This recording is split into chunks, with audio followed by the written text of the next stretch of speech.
The woman from the Bellwether Hotel set a broken chair in the middle of Mercer Upholstery and asked Lena if she could make 95 more look the way they had in 1928. One rear leg had split. The green fabric was the color of old pond water, and something inside the seat gave a tired crunch when Lena pressed it. "We don't want replicas," the woman said. "We want our original chairs." Behind her, Rain found the crack above the shop's front window and tapped into a saucepan Lena had placed on the floor. The woman glanced at it, then at the unplugged exit sign and the half-stripped sofa blocking the aisle. Lena wanted to say that the shop had looked better before her grandfather got sick. She also wanted to say that it had never looked much better. Instead, she turned the chair over. Beneath the seat, under 3 layers of dust, was a faded blue label. Mercer Upholstery. Amos Mercer, proprietor. The woman crouched beside her. "We were told Mr. Mercer was the only person in the city who had worked on these before." "He died," Lena said. "I'm sorry." The woman paused. "Who runs the shop now?" 3 weeks earlier, Lena's cousin Grant had laughed when the lawyer gave her the keys. Now, with the bellwether woman waiting, Lena closed her hand around the chair's cracked frame and realized she did not know the answer. The lawyer's office had smelled like coffee that had burned sometime before noon and been left on the warmer as punishment. Lena sat between Aunt Diane and Mallory on a burgundy leather couch that sighed every time someone moved. Grant had taken the chair nearest the lawyer's desk and spread his knees as if he were negotiating a merger instead of waiting to learn which of his grandfather's things he had been given. Amos Mercer had been dead for 9 days. His funeral flowers were still dropping pollen onto Lena's black dress shoes at home. She had meant to clean them before coming, but after the funeral, there had been casseroles to refrigerate, medications to return, and a portable oxygen machine that beeped every 40 seconds until she found the correct number to call. The lawyer, Mr. Feldman, adjusted his glasses. "To my daughter, Diane Mercer Hall, I leave my residence on East Clement Street, including its furnishings, except as otherwise specified." Diane lowered her chin. She had worn waterproof mascara, but her cheeks were dry. "To my granddaughter, Mallory Hall, I leave the funds held in my personal savings account." Mallory's lips parted. She looked quickly at her mother, and Diane placed a hand over hers. "To my grandson, Grant Hall, I leave my 1972 Ford F-100 pickup truck." Grant gave a soft whistle. "Don't," Diane murmured. "What?" "He knew I loved that truck." "He's not here to hear you." "That's generally how these things work, Mom." Mr. Feldman waited until the room settled. Lena kept her eyes on his yellow legal pad. Amos had owned no secret country house, no investment portfolio, no rare paintings. Still, she could not stop herself from wondering whether he had left her the walnut chest in his bedroom or the old mantel clock she wound for him every Sunday. She had slept in a plastic chair beside his hospital bed for 11 nights. It embarrassed her that some small, grasping part of her wanted proof he had noticed. "To my granddaughter, Lena Mercer, I leave all ownership interest, equipment, inventory, receivables, and obligations associated with Mercer Upholstery, presently operating at 418 South Conway Street." Nobody spoke for 1 beat. Then Grant made a sound through his nose. It might have passed for a cough if Mallory had not started laughing. "Oh, stop," Diane said, though the corner of her mouth moved. "I'm sorry." Mallory pressed 2 fingers beneath one eye, careful of her makeup. "I just pictured Lena inheriting that giant chair with the stuffing coming out." "It's a sofa," Lena said. "That makes it better." Grant leaned toward her. "Congratulations. You're a captain of industry." Mr. Feldman removed a ring of keys from an envelope. There were 7 keys on it, though Lena knew from experience that only 3 still belonged to anything. "Mr. Mercer was the sole proprietor," he said. "The building itself is leased. There are 11 months remaining on the current term." "Is the business worth anything?" Diane asked. The question was directed to the lawyer, not Lena. "There has been no formal valuation," Grant said. "How do you value a room full of dead couches?" "Grant, I'm being practical. She should sell the machines before people realize how old they are." This came from Diane, who said it in the same voice she used to recommend freezing leftover soup. Lena looked down at the keys in Mr. Feldman's palm. The brass one with the black cap opened the shop's front door. The small silver one opened the supply cabinet where Amos kept glue, blades, and the bourbon he pretended was mineral spirits. The long key with the square head belonged to a storage unit he had stopped renting 4 years ago. Mallory nudged Lena's sleeve. At least you'll have somewhere to sleep if your landlord raises the rent again." "Good one," Grant said. Diane finally looked at Lena. "They're teasing." Mr. Feldman held out the keys. Lena took them. The shop was exactly where she had left it the morning Amos went to the hospital. His coffee mug beside the cutting table, a brown ring dried at the bottom, and a set of dining chair seats stacked in descending size because he insisted that disorder multiplied at night. She unlocked the front door the day after the will and stood without turning on the lights. Cars hissed over wet pavement outside. Through the window, the gold letters Amos had painted himself read backward across the glass. Mercer Upholstery. The second R had always leaned slightly forward, as if trying to leave. Lena crossed the shop and opened the blinds. Dust rose in the gray light. The half-stripped sofa near the window belonged to Mrs. Pollard, who had been waiting 6 months. Amos had accepted a deposit, ordered the fabric, removed the old cover, and then become too weak to finish. Lena had spent his final weeks telling Mrs. Pollard that they needed a little more time. There were 11 messages on the answering machine. She pressed play. 3 were from people trying to sell business loans. 1 was Grant asking whether the title to the truck might be in the desk. 1 was a man who wanted a boat cushion repaired before Memorial Day and seemed to believe repeating Memorial Day made it arrive later. The 6th message began with a woman clearing her throat. "Mr. Mercer, this is Mrs. Pollard. I'm aware you have not been well. I'm not an unreasonable person, but my sister is visiting on the 14th, and at present I have nowhere to put her except the ottoman." Lena stopped the machine. She found the invoice clipped to a board behind the desk. Amos's handwriting had deteriorated near the bottom, the numbers slanting downhill. Deposit, $600. Balance upon completion, $425. The fabric was on the 3rd shelf, still wrapped in plastic. Blue medallions on cream. Mrs. Pollard had chosen it because it concealed cat hair, although Lena had not seen a cat in her house. Lena did not need another reason to stay.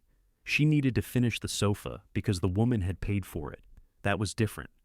She put on Amos's canvas apron, then immediately took it off. It smelled like dust, peppermint, and the medicated salve he rubbed into his knuckles. She folded it over the back of his chair and found her own apron under the sink. By noon, she had removed the remaining staples, evaluated the padding, and discovered that Amos had planned to reuse foam that should have been replaced. She stood over the exposed frame with her hands on her hips. "You cheap old man," she said. The shop gave back a tiny echo. Replacing the foam would erase most of the profit. Not replacing it would leave Mrs. Pollard sitting in a valley within 6 months. Amos had taught Lena to test foam by pinching an edge between her thumb and forefinger. If it returned slowly, it was tired. If it stayed compressed, it was dead. This foam retained the exact shape of her fingers. She called the supplier. "Mercer," the clerk said. "You folks still open? That's what I'm trying to determine." There was a silence, then a laugh that did not feel unkind. "You must be Lena." "How do you know?" "Amos said you were the only person in his shop who asked what things cost." The clerk told her the account was past due by $812. Lena stared at the number Amos had written on the invoice. "What if I pay half? What if you pay all of it? What if I make a very moving speech about bereavement?" "Half by Friday," he said. "Then we can talk." She used $216 from her checking account to buy foam at retail. On the bus back to the shop, it occupied the seat beside her like a large, silent passenger.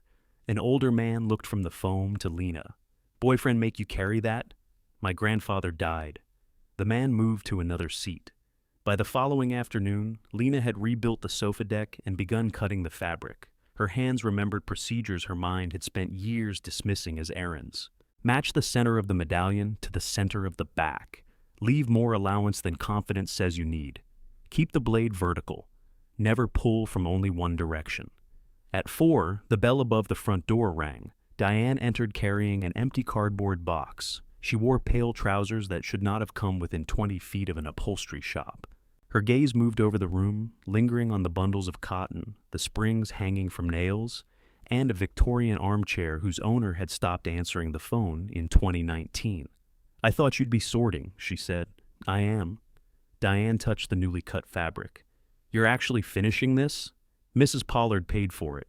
"Well, good. Maybe she'll pay the rest." "That's usually how balances work." Diane's mouth tightened. She walked to Amos's desk and opened the top drawer. "What are you looking for?" "Things from the house. Grant can't find the truck title. There was also a little silver tape measure that belonged to your grandmother. It's in the sewing drawer." "You're sure?" Lena crossed to the wall cabinet, opened it, and handed Diane a dented silver tape measure. Her grandmother's initials had been scratched into the back. Diane turned it over in her palm. She used to measure all of us with this. For clothes, for everything. Curtains, tablecloths, whether a picture was centered. She once measured the distance between two lamps because she said your grandfather had no respect for symmetry. Lena smiled despite herself. He didn't. For a moment, Diane smiled too. Then she looked around the shop again. "You know you don't have to prove anything by keeping this. I'm finishing one sofa. It starts with 1. "What does?" Diane set the tape measure in the box. "Your mother used to get attached to sinking things." The remark landed so neatly that Lena almost missed the cut. She returned to the cutting table. "Grant's title is in the blue file cabinet, under Vehicle. Of course you know where it is. I filed it." Diane gave a small nod, as if that confirmed something. Before leaving, she paused beside Amos's canvas apron. "He was proud that you could do this," she said. Lena looked at her. Diane adjusted the box against her hip. "He just didn't know how to say things. He knew how to say plenty." "Yes," Diane said. "Usually the wrong thing." After she left, Lena stood listening to the rain. Then she cut the next length of fabric, an inch too short. She swore so loudly that a man outside glanced through the window. The mistake cost $43 and most of her nerve. She stayed until nearly midnight, piecing the section where no one would see it, using a seam Amos would have rejected. She could hear him anyway. Too much tension. "Your line's wandering." Don't ask the cloth to forgive bad planning. On the morning Mrs. Pollard arrived, Lena was still fastening the bottom dust cover. Mrs. Pollard entered in a red raincoat and circled the sofa once. She sat. She bounced twice. She ran a palm along the front edge. Lena waited for judgment. "My sister will hate this," Mrs. Pollard said. Lena's stomach dropped. She hates blue. She also hates Baltimore, my cooking, and most of my friends. That's why I picked it. Mrs. Pollard handed her a check for the balance, plus $40. "What's this?" "Delivery. I don't have a truck." "I saw that beautiful one your cousin drove away from the funeral. That isn't mine." Mrs. Pollard considered this. "Then you'd better charge me enough to rent one." After the sofa was gone, the shop felt larger and somehow less abandoned. Lena deposited the check, paid half the supplier bill, and bought a saucepan at a thrift store to catch the leak by the front window. She told herself she would finish the remaining paid jobs.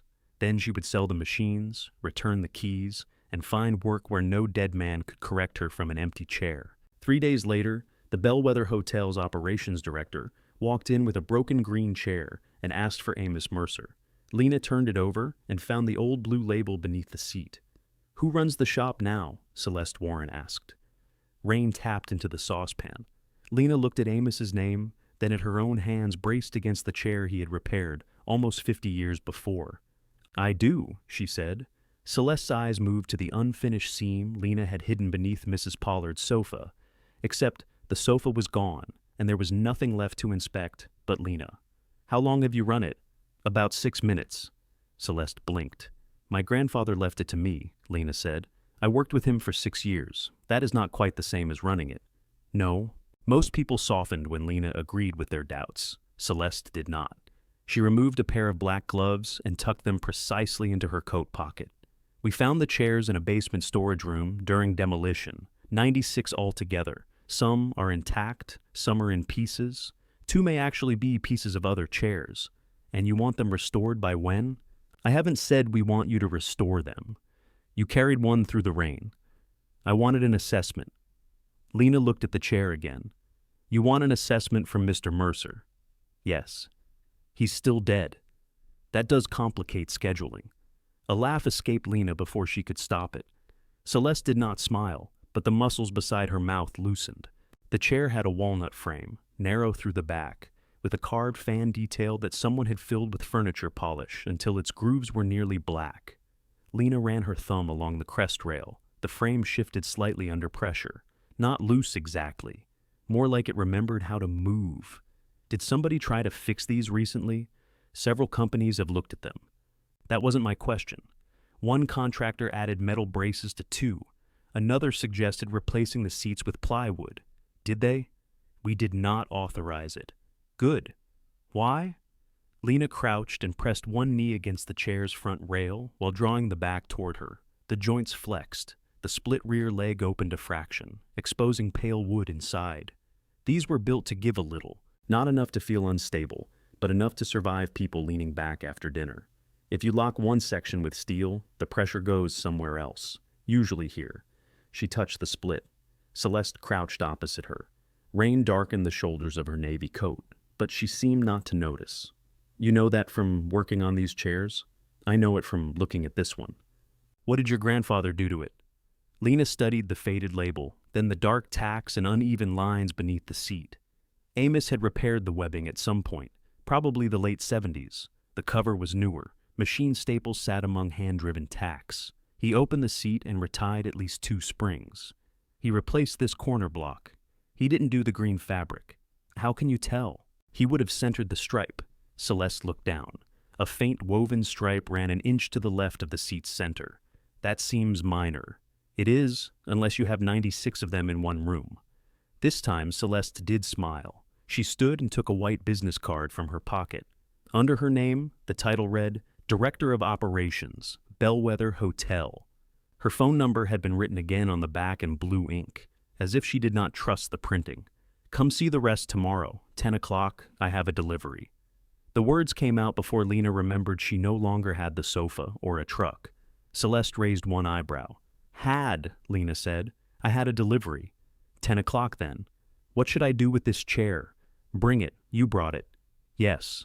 I don't have a vehicle. Celeste considered the chair, the rain, and Lena in that order.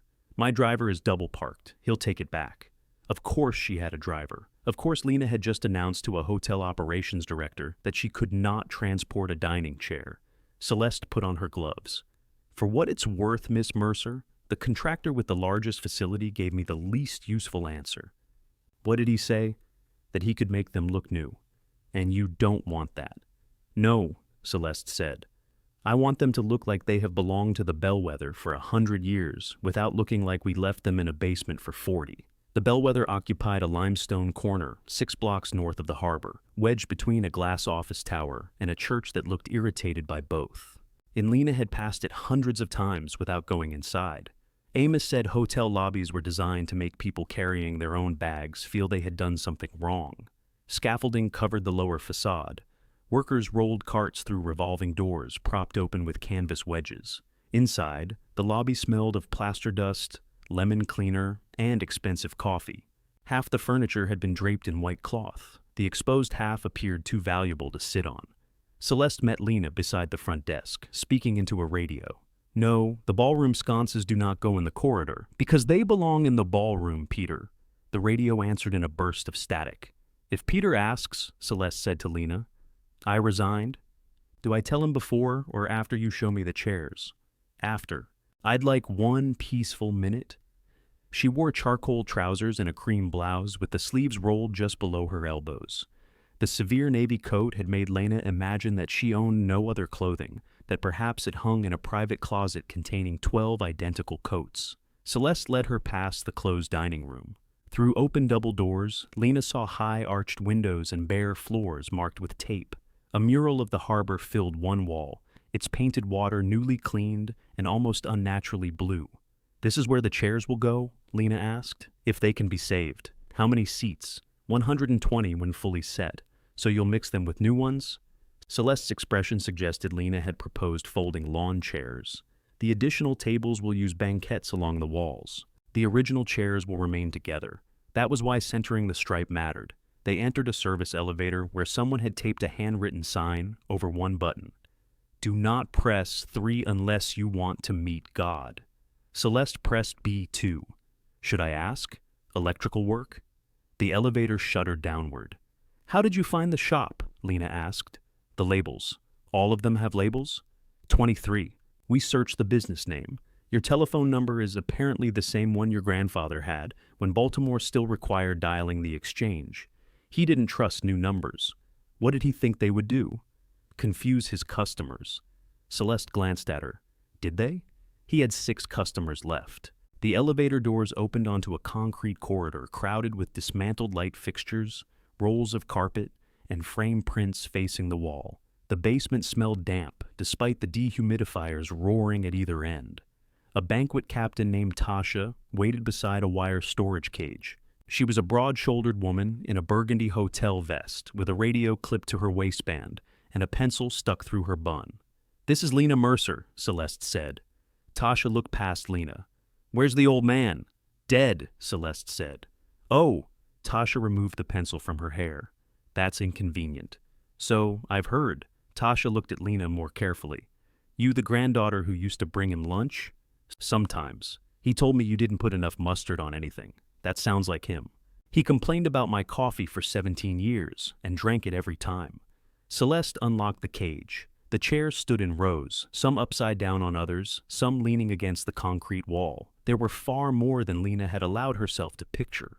The green upholstery repeated across the room in faded squares. Broken stretchers and loose legs occupied labeled plastic bins, though several labels simply read "chair parts," which was less useful than the person responsible probably believed.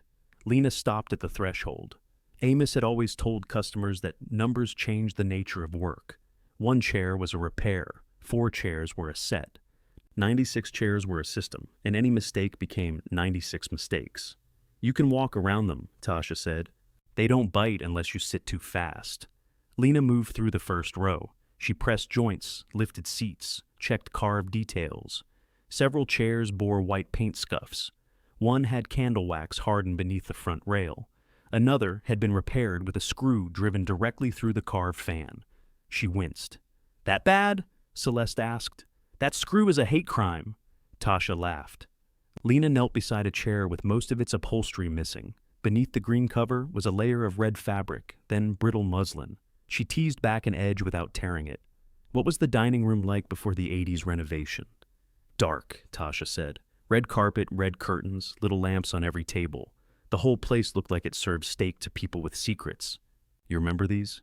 I started in banquets when they were still upstairs. They were heavy. We complained about them every night. Then why bring them back?" Tasha's face shifted. Complaining isn't the same as wanting something gone. Celeste checked her watch.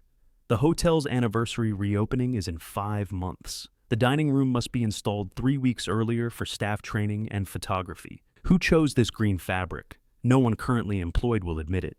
It can't stay. We know." Lena moved to a chair whose seat had torn near the back corner.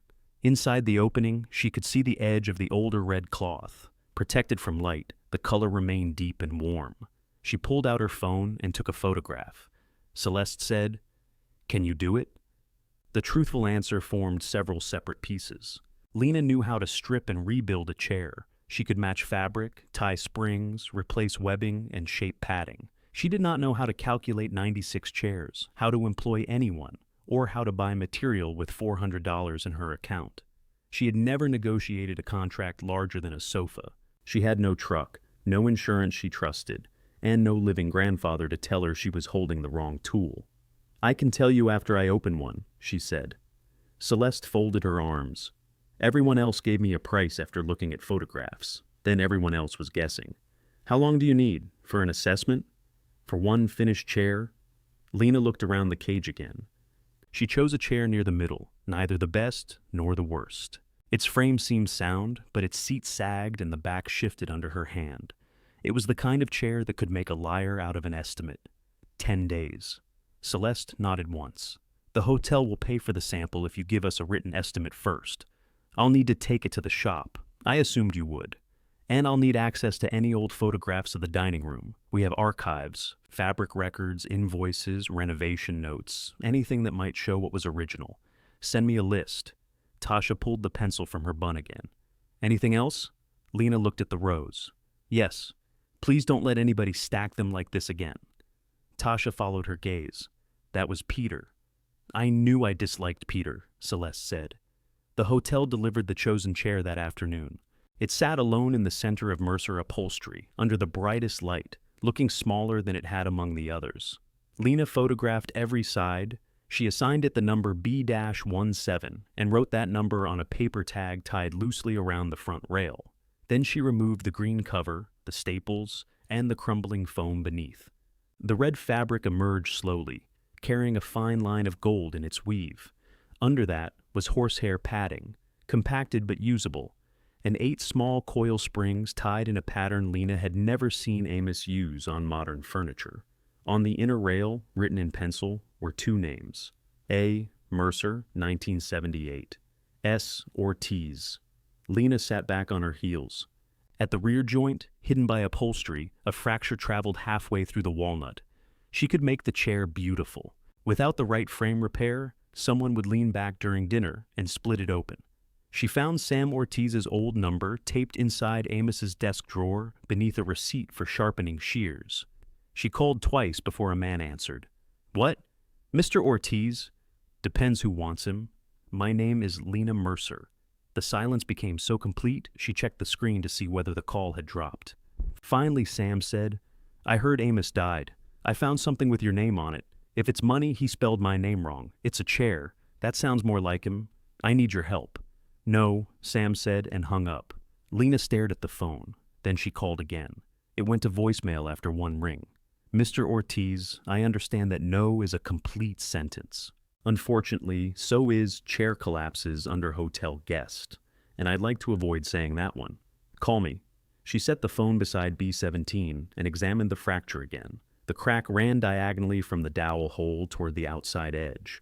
Repairing it properly meant opening the joint, removing old glue without taking wood with it, and reinforcing the damaged section so discreetly that the chair could still flex as intended.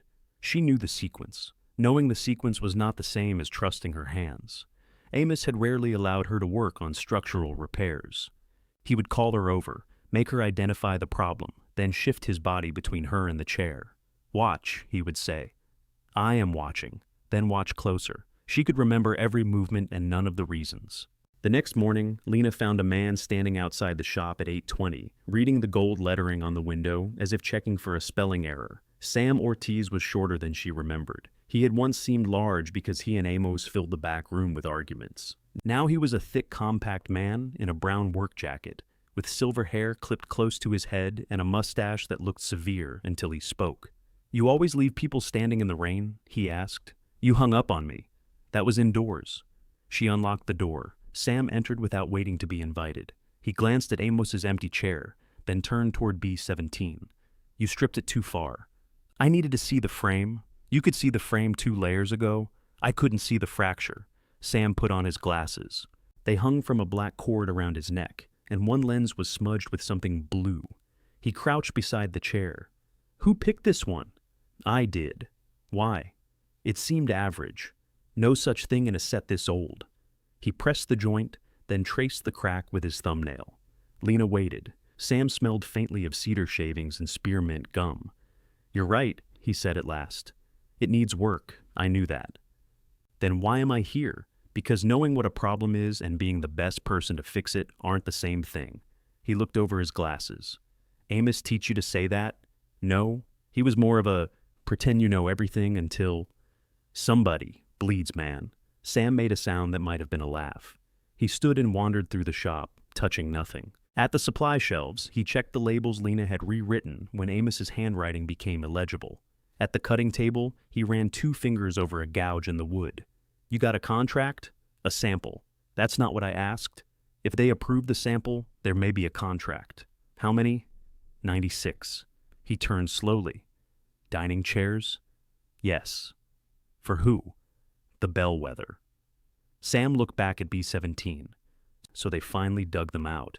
"You knew they were there?" "I knew they went downstairs. Everybody knew. Ugly green cloth, bad foam. Hotel hired some decorator who wanted chrome and mauve. They threw out a mahogany host stand that took 4 men to move and kept fake plants tall enough to have weather." "Did you and Amos work on all the chairs?" "Maybe 30, maybe 40. They brought them in 8 at a time. Repairs only. Hotel didn't want to pay for fabric. What was original? Red damask, gold thread. I found it under the green." Sam's expression changed despite his effort to keep it still. He went back to the chair and lifted the edge of the old red cloth. "That's it. The hotel wants them restored. The hotel wants them pretty. Hotels always want history until history sends an invoice. They specifically rejected replicas, so they want expensive history.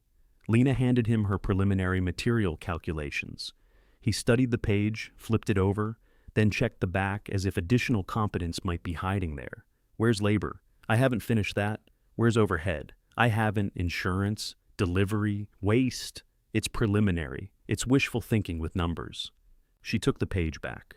That's why I called? No, you called because of the crack. I called because I'm not stupid enough to believe the crack is the only thing I don't know. Sam's eyes went to Amos's chair again. Good speech, he said. Still no. Why did you come? To see it. You've seen it.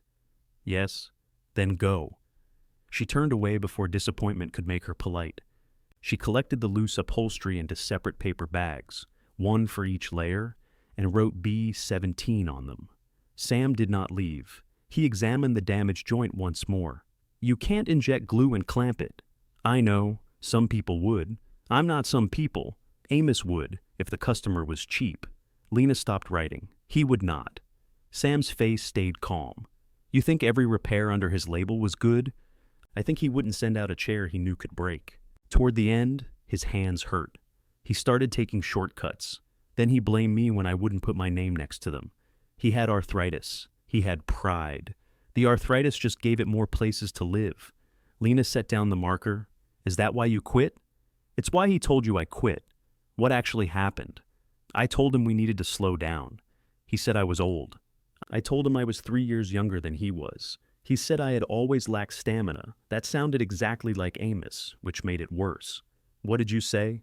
I said his granddaughter was carrying half his work, and he still introduced you as the girl helping out. Lena looked at him. Sam adjusted his glasses. Then he threw a box of decorative tacks at me. Threw it at you? Near me. His aim had gone. Despite herself, Lena pictured the tacks scattering, Amos furious that his body had undermined the drama. I thought it was about wages, she said. It was also about wages. He said you demanded a percentage of the business. I demanded 3 weeks of pay. Lena felt heat rise beneath her collar. The past due supplier account, the reused foam, the bills tucked wherever Amos believed nobody would look. She had mistaken his concealment for control because he performed it with such confidence. Did he pay you? Eventually. How late? 5 months. I'm sorry. Sam frowned. For what? For him? You're not his collection agency. No, apparently I'm his entire company. That was his decision. He could have closed it. He almost did. The answer came too quickly.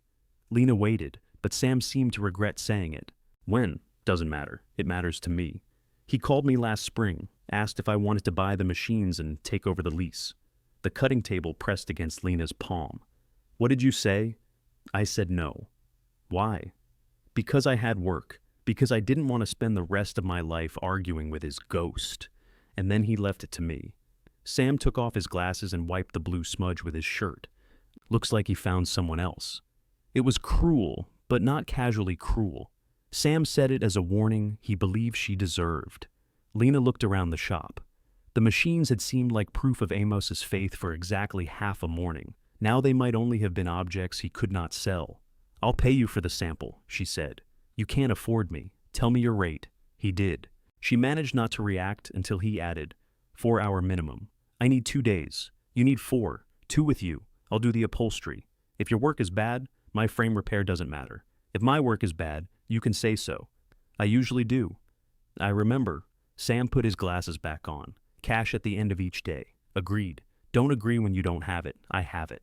She had $47 more than his first day's pay if she ignored rent and food. Sam reached for his jacket zipper. Call me when your estimate includes the cost of keeping the lights on. Lena worked on the estimate until 2 in the morning. She listed every operation separately. Intake photographs, identification tag, upholstery removal, tack extraction, joint inspection, frame repair allowance, spring assessment, webbing, tying, padding, cover, trim, finish touch-up, final testing. She included shop rent, electricity, insurance, blades, glue, thread, disposal, delivery rental, and 12% waste on fabric because matching a damask repeat 8 yardage faster than people believed. The total frightened her. She reduced it, then heard Sam calling the page wishful thinking. She restored the numbers. At 9 the next morning, she called the transmission shop that had held her 2005 Corolla for 6 weeks. The repair cost more than the car was worth, and Lena had been avoiding the decision by taking the bus. "What would you give me for it as is?" she asked. The mechanic offered $900. "You told me the tires alone were worth $400. That was when I was trying to make you feel better. Try less." They settled at $1,150. After the transmission shop deducted its diagnostic and storage fees, Lena received $810. She signed over the title at a counter decorated with a jar of stale peppermints and a calendar from 2 years earlier. Technically, she had sold a car she could no longer drive. It still felt like cutting away the last possession that allowed her to pretend she was temporarily stuck rather than poor. Sam arrived the following day at 8, with a canvas tool roll under one arm. Lena handed him a printed estimate and an envelope containing 4 hours of pay. He counted the money. "Transparent enough?" she asked. "For today." He read the estimate standing at the cutting table. Halfway down, he took a pencil from behind his ear and changed her projected hours for frame repair. "You added 6. You counted only broken joints you can see. The hotel won't like the number. The chairs don't care what the hotel likes." She watched him circle the delivery cost. "What? You need 2 people handling each chair after restoration. No stacking. That doubles labor. That prevents repair." She changed the number. Sam unrolled his tools beside B17. His chisels were narrower than Amos's and sharpened so cleanly that their edges caught the light. "First lesson," he said. "I'm not paying you to teach me." "Then close your eyes." She stayed where she was. Sam touched the fractured rail. "Old wood tells you what it can survive. You don't force the joint open because the manual says, open it. You find out what the last repairman forced it to do. Which was you, which is why I know where I was wrong." He showed her a dowel that had been set slightly off-center in 1978, placing pressure against the grain. His own repair had lasted nearly 50 years, but the fracture had followed the weakness he left behind. "You admit mistakes now?" Lena asked. "I always admitted mine. To Amos? No, I'm not insane." They spent the day opening the joint a fraction at a time. Sam made Lena prepare the adhesive, then discarded her first batch because she had measured by eye. He showed her how to reinforce the damaged section without turning it rigid. At lunch, they ate sandwiches at the cutting table, B17 clamped between them like a patient neither wanted to discuss. "Why did he write both names?" Lena asked. Sam chewed, swallowed, and looked at the penciled marks inside the rail. "Because I made him." He agreed. "He called me vain." "Were you?" "Yes." She smiled. Sam folded his sandwich wrapper into smaller and smaller squares. People think putting a name on work is claiming credit. Sometimes it's accepting blame in advance.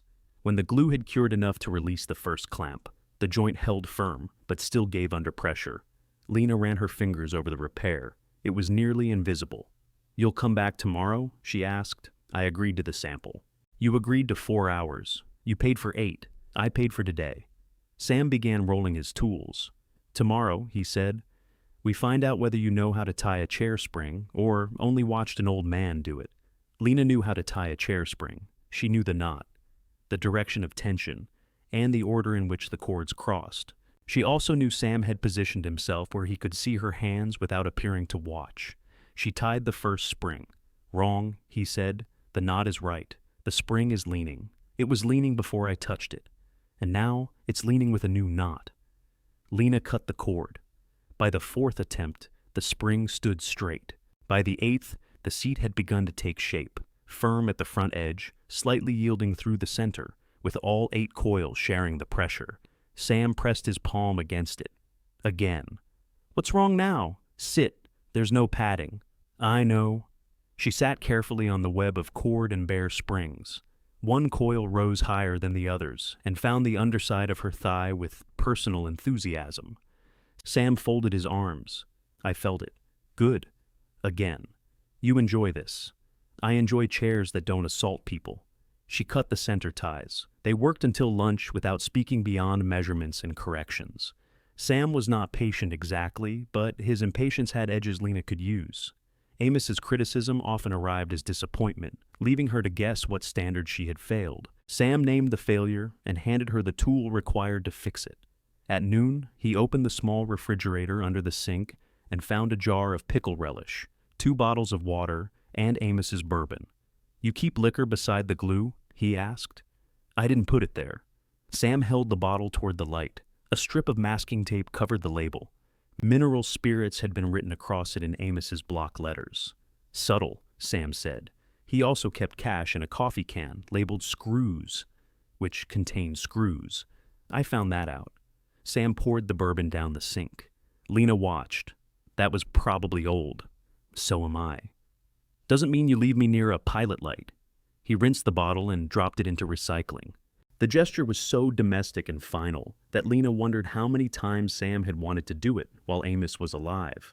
Her phone rang on the cutting table. Celeste's name appeared. "Tell me you didn't quit," Celeste said when Lena answered. "Not today. I've found 3 boxes from the 1928 opening. Photographs, invoices, menus, complaints about soup. Any fabric records? A supplier is mentioned, but not a pattern.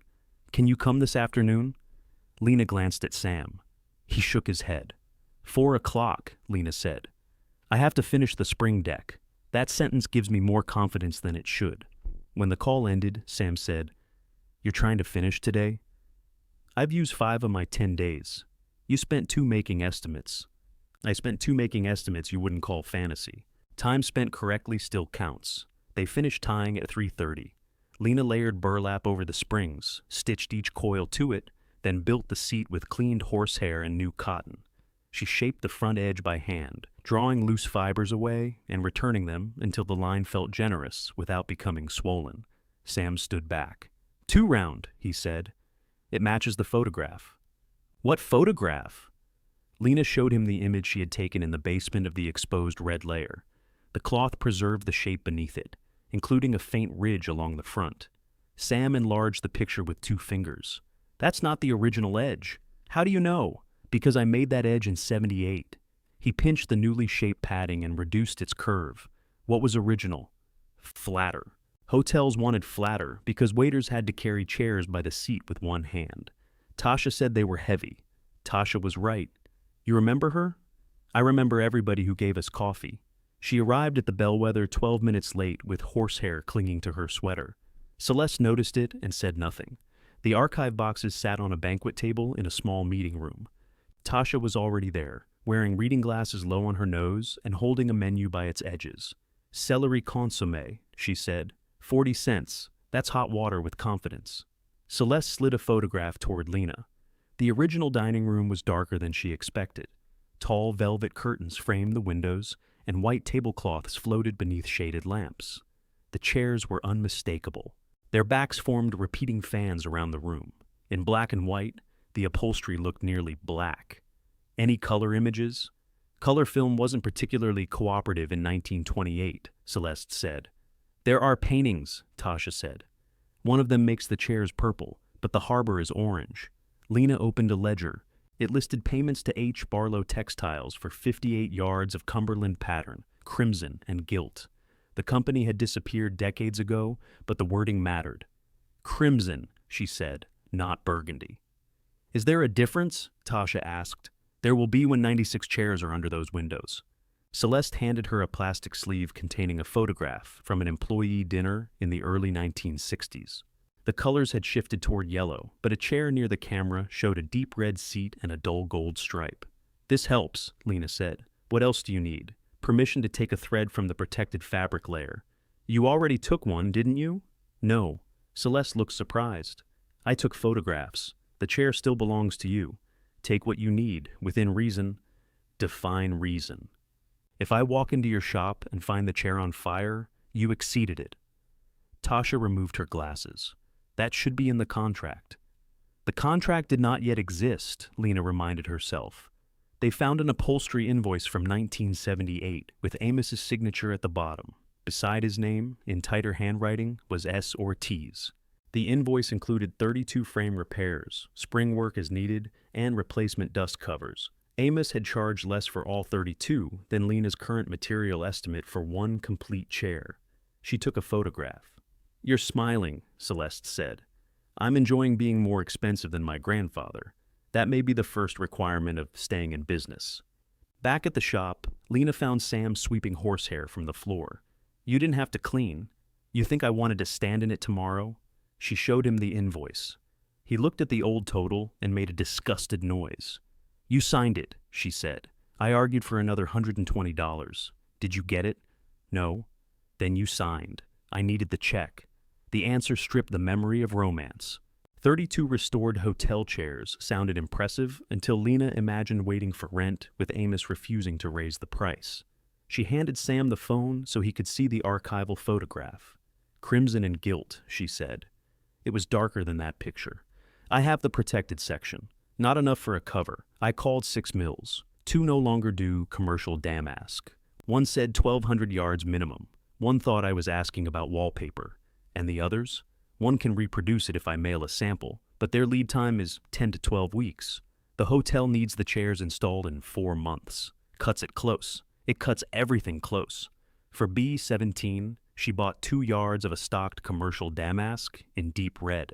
The gold motif was wrong, too leafy, too bright, but the weight and fire rating allowed her to demonstrate the finished shape while the historical reproduction was priced.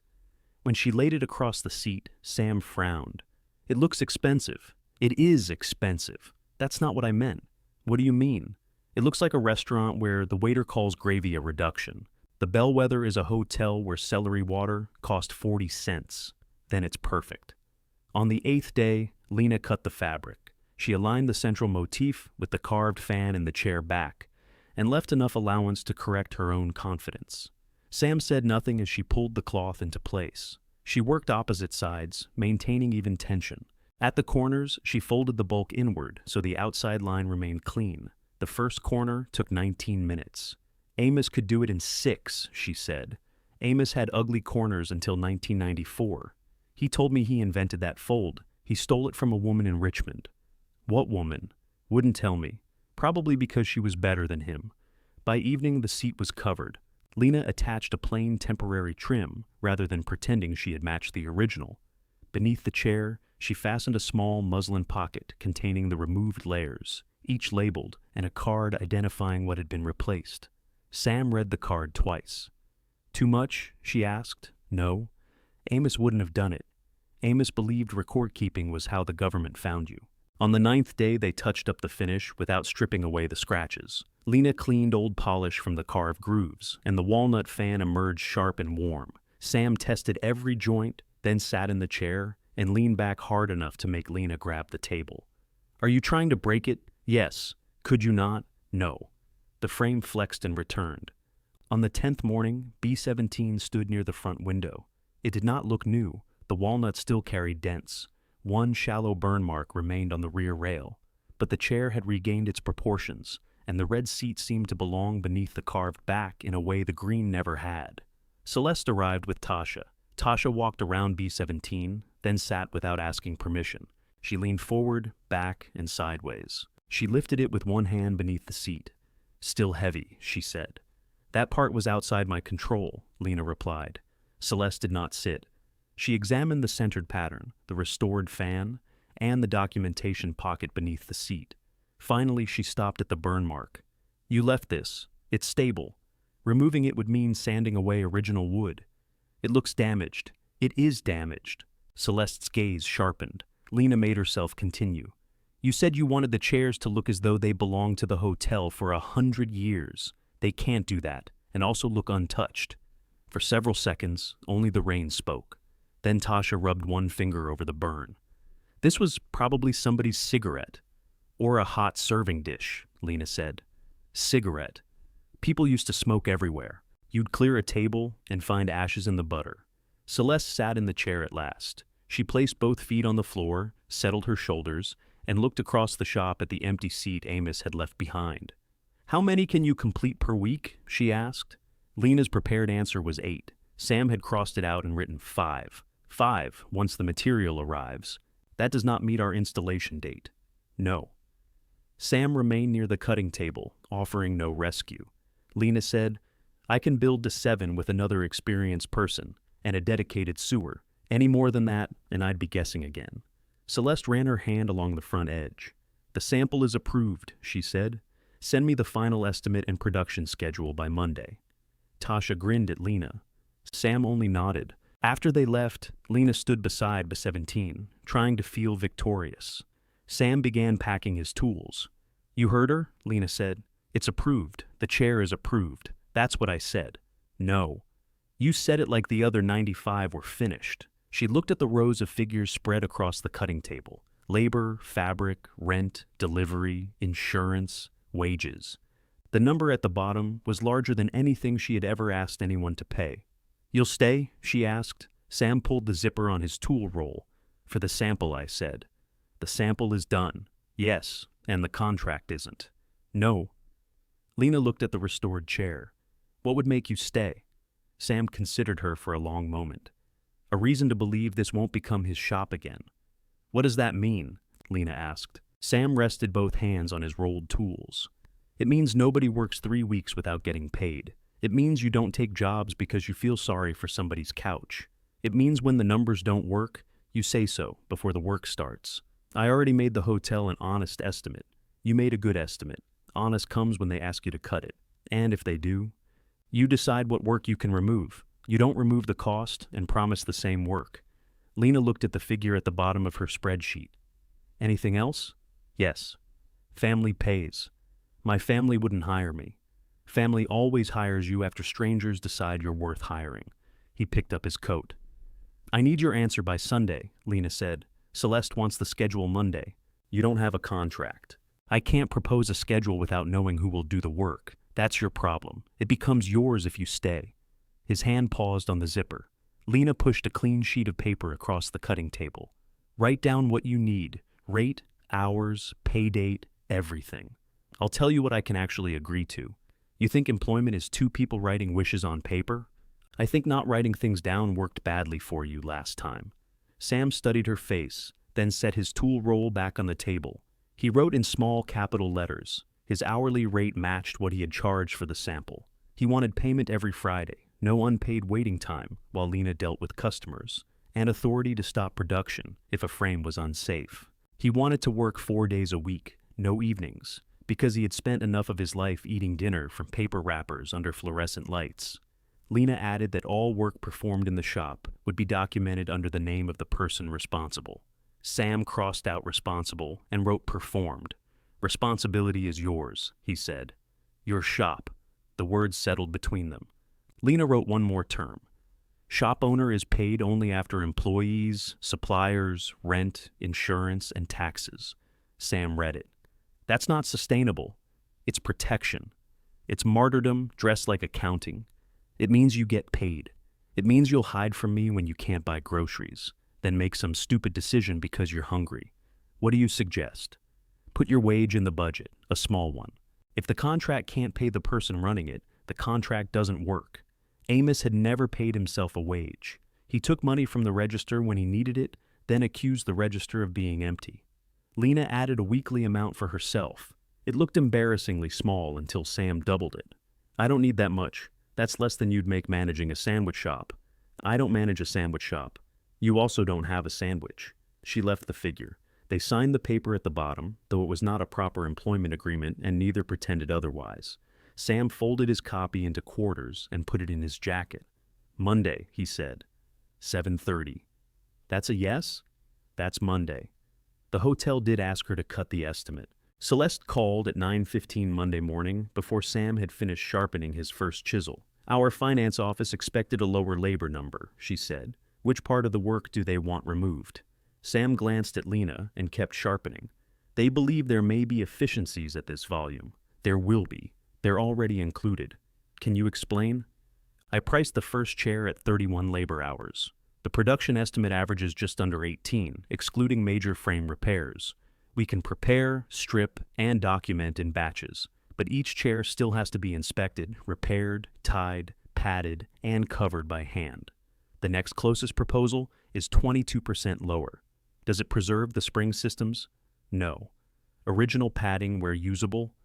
No. Individual frame assessment? It includes frame stabilization. That means screws or metal braces. I know what it means." Lena breathed through her nose. The old version of her would have filled the silence with concessions just to prove she was grateful. "I can reduce the estimate by using uniform replacement foam and plywood seats," she said. The chairs will look similar from across the room. And how long will they last? I don't know. They won't be the same chairs in any meaningful sense. Celeste was quiet. Send me 2 scopes, she said. The work you recommend and the reduced version. I don't recommend the reduced version, then make that clear. The finance office chose the recommended work. The agreement arrived by email late Wednesday. The hotel would release 12 chairs at a time, pay a deposit covering initial materials upon signing, and issue progress payments after each batch passed inspection. Frame repairs beyond the standard allowance required written approval. Final installation remained Lena's responsibility. She read the contract on her phone, then on the shop computer, then printed it because paper felt less capable of disappearing. At the signature line, her name appeared beneath Mercer Upholstery, sole proprietor. You're making that face again, Sam said. What face? Like someone put a snake in your mailbox. It's a large contract. It was large when the chairs were in the basement. It's larger when my name is at the bottom. He extended his hand. Let me see. She gave him the pages. Sam read more slowly than she expected, moving his lips over certain clauses. Payment after inspection, he said. Who decides if it passes? The hotel. So the hotel decides when you get paid. They have standards. Everybody has standards when they owe money. Celeste approved the sample. Celeste isn't the finance office. Lena called Celeste and requested objective inspection criteria based on B17. Joint stability, seat height, pattern placement, finish treatment, documentation, and safe weight testing. Celeste agreed with unnerving speed. You were expecting me to ask, Lena said. I was hoping you would. Why didn't you include it? Because I wanted to know whether I was hiring a craftsperson or a business owner. That feels manipulative. It was. Lena looked at Sam. He mouthed, Good. Put the criteria in writing, Lena said. They'll be in the revised agreement. After she hung up, Sam said, Now sign it. The deposit covered the first textile payment, webbing, cord, cotton, glue, trim samples, insurance adjustment, and 4 weeks of Sam's wages. It did not cover another worker. We need a sewer, Lena said. We need 3. We can afford one. Then we need one who works like 3. That sounds like an Amos job listing. Sam rubbed his mustache. I know someone. Priya Desai arrived the following afternoon, in a purple rain jacket and carrying a canvas tote large enough for plumbing tools. She was 34 with round glasses and black hair twisted into a knot that began coming loose almost immediately. Sam introduced her by saying, Priya sews straight. Priya looked at him. Sam glues wood. They seemed satisfied with this exchange. She had spent 8 years in an awning shop, then moved to formal wear alterations because the hours were better. The dress shop had closed in January. She knew commercial machines, heavy fabrics, piping, zippers, and pattern matching. She had never upholstered furniture. Furniture doesn't complain about its waste, Priya said. I'm interested. Lena showed her B17 and the layered documentation. Priya turned the chair upside down, examined the corners, then found the one where Lena's fold had thickened. This one fought you. Yes. Did you win? Mostly. Priya smiled. They discussed the contract, schedule, and pay. Lena gave her the same Friday payment promise she had given Sam and showed her the signed sheet laying out payroll priority. Priya read it, then asked, What happens if the hotel pays late? My wage goes first, Sam said. Lena looked at him. To Priya, he added, Employees are paid from the reserve before I pay myself, Lena said. If the reserve drops below 2 weeks of payroll, I stop accepting additional work and tell you both. Before Friday, Priya asked. Before Friday. Then I can give you 3 days a week. I'm keeping private alterations until I know this is real. That's fair. No evenings, Sam pointed at her. See? I didn't ask for evenings. You were thinking them? Lena had been thinking midnight. Priya ran a hand over the industrial sewing machine nearest the window. Does this one behave? It prefers threats, Lena said. Good. So do I. She began Monday. By Tuesday afternoon, the shop had become loud in a way Lena had forgotten. The sewing machine hammered through test fabric. Sam's mallet struck joints with measured force. Priya played soul music from her phone and sang only the final word of every other line. Lena moved between intake sheets, supply orders, stripping stations, and the first 2 frames.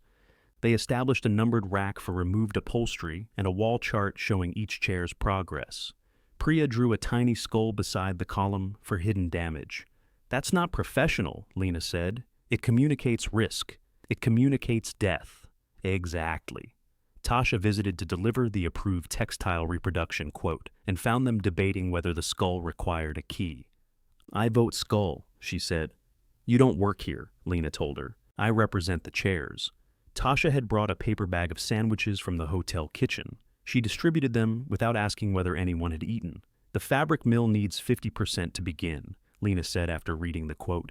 "They'll match the protected sample. They say they can get within commercial tolerance. What does that mean in human language? We'll find out when the strike-off arrives." Tasha leaned against the cutting table. "Celeste says finance approved it. The deposit doesn't cover half." "How short?" Lena told her. Tasha stopped chewing. "That much? Custom weaving requires setup. The price per yard improves with volume, but they want half now."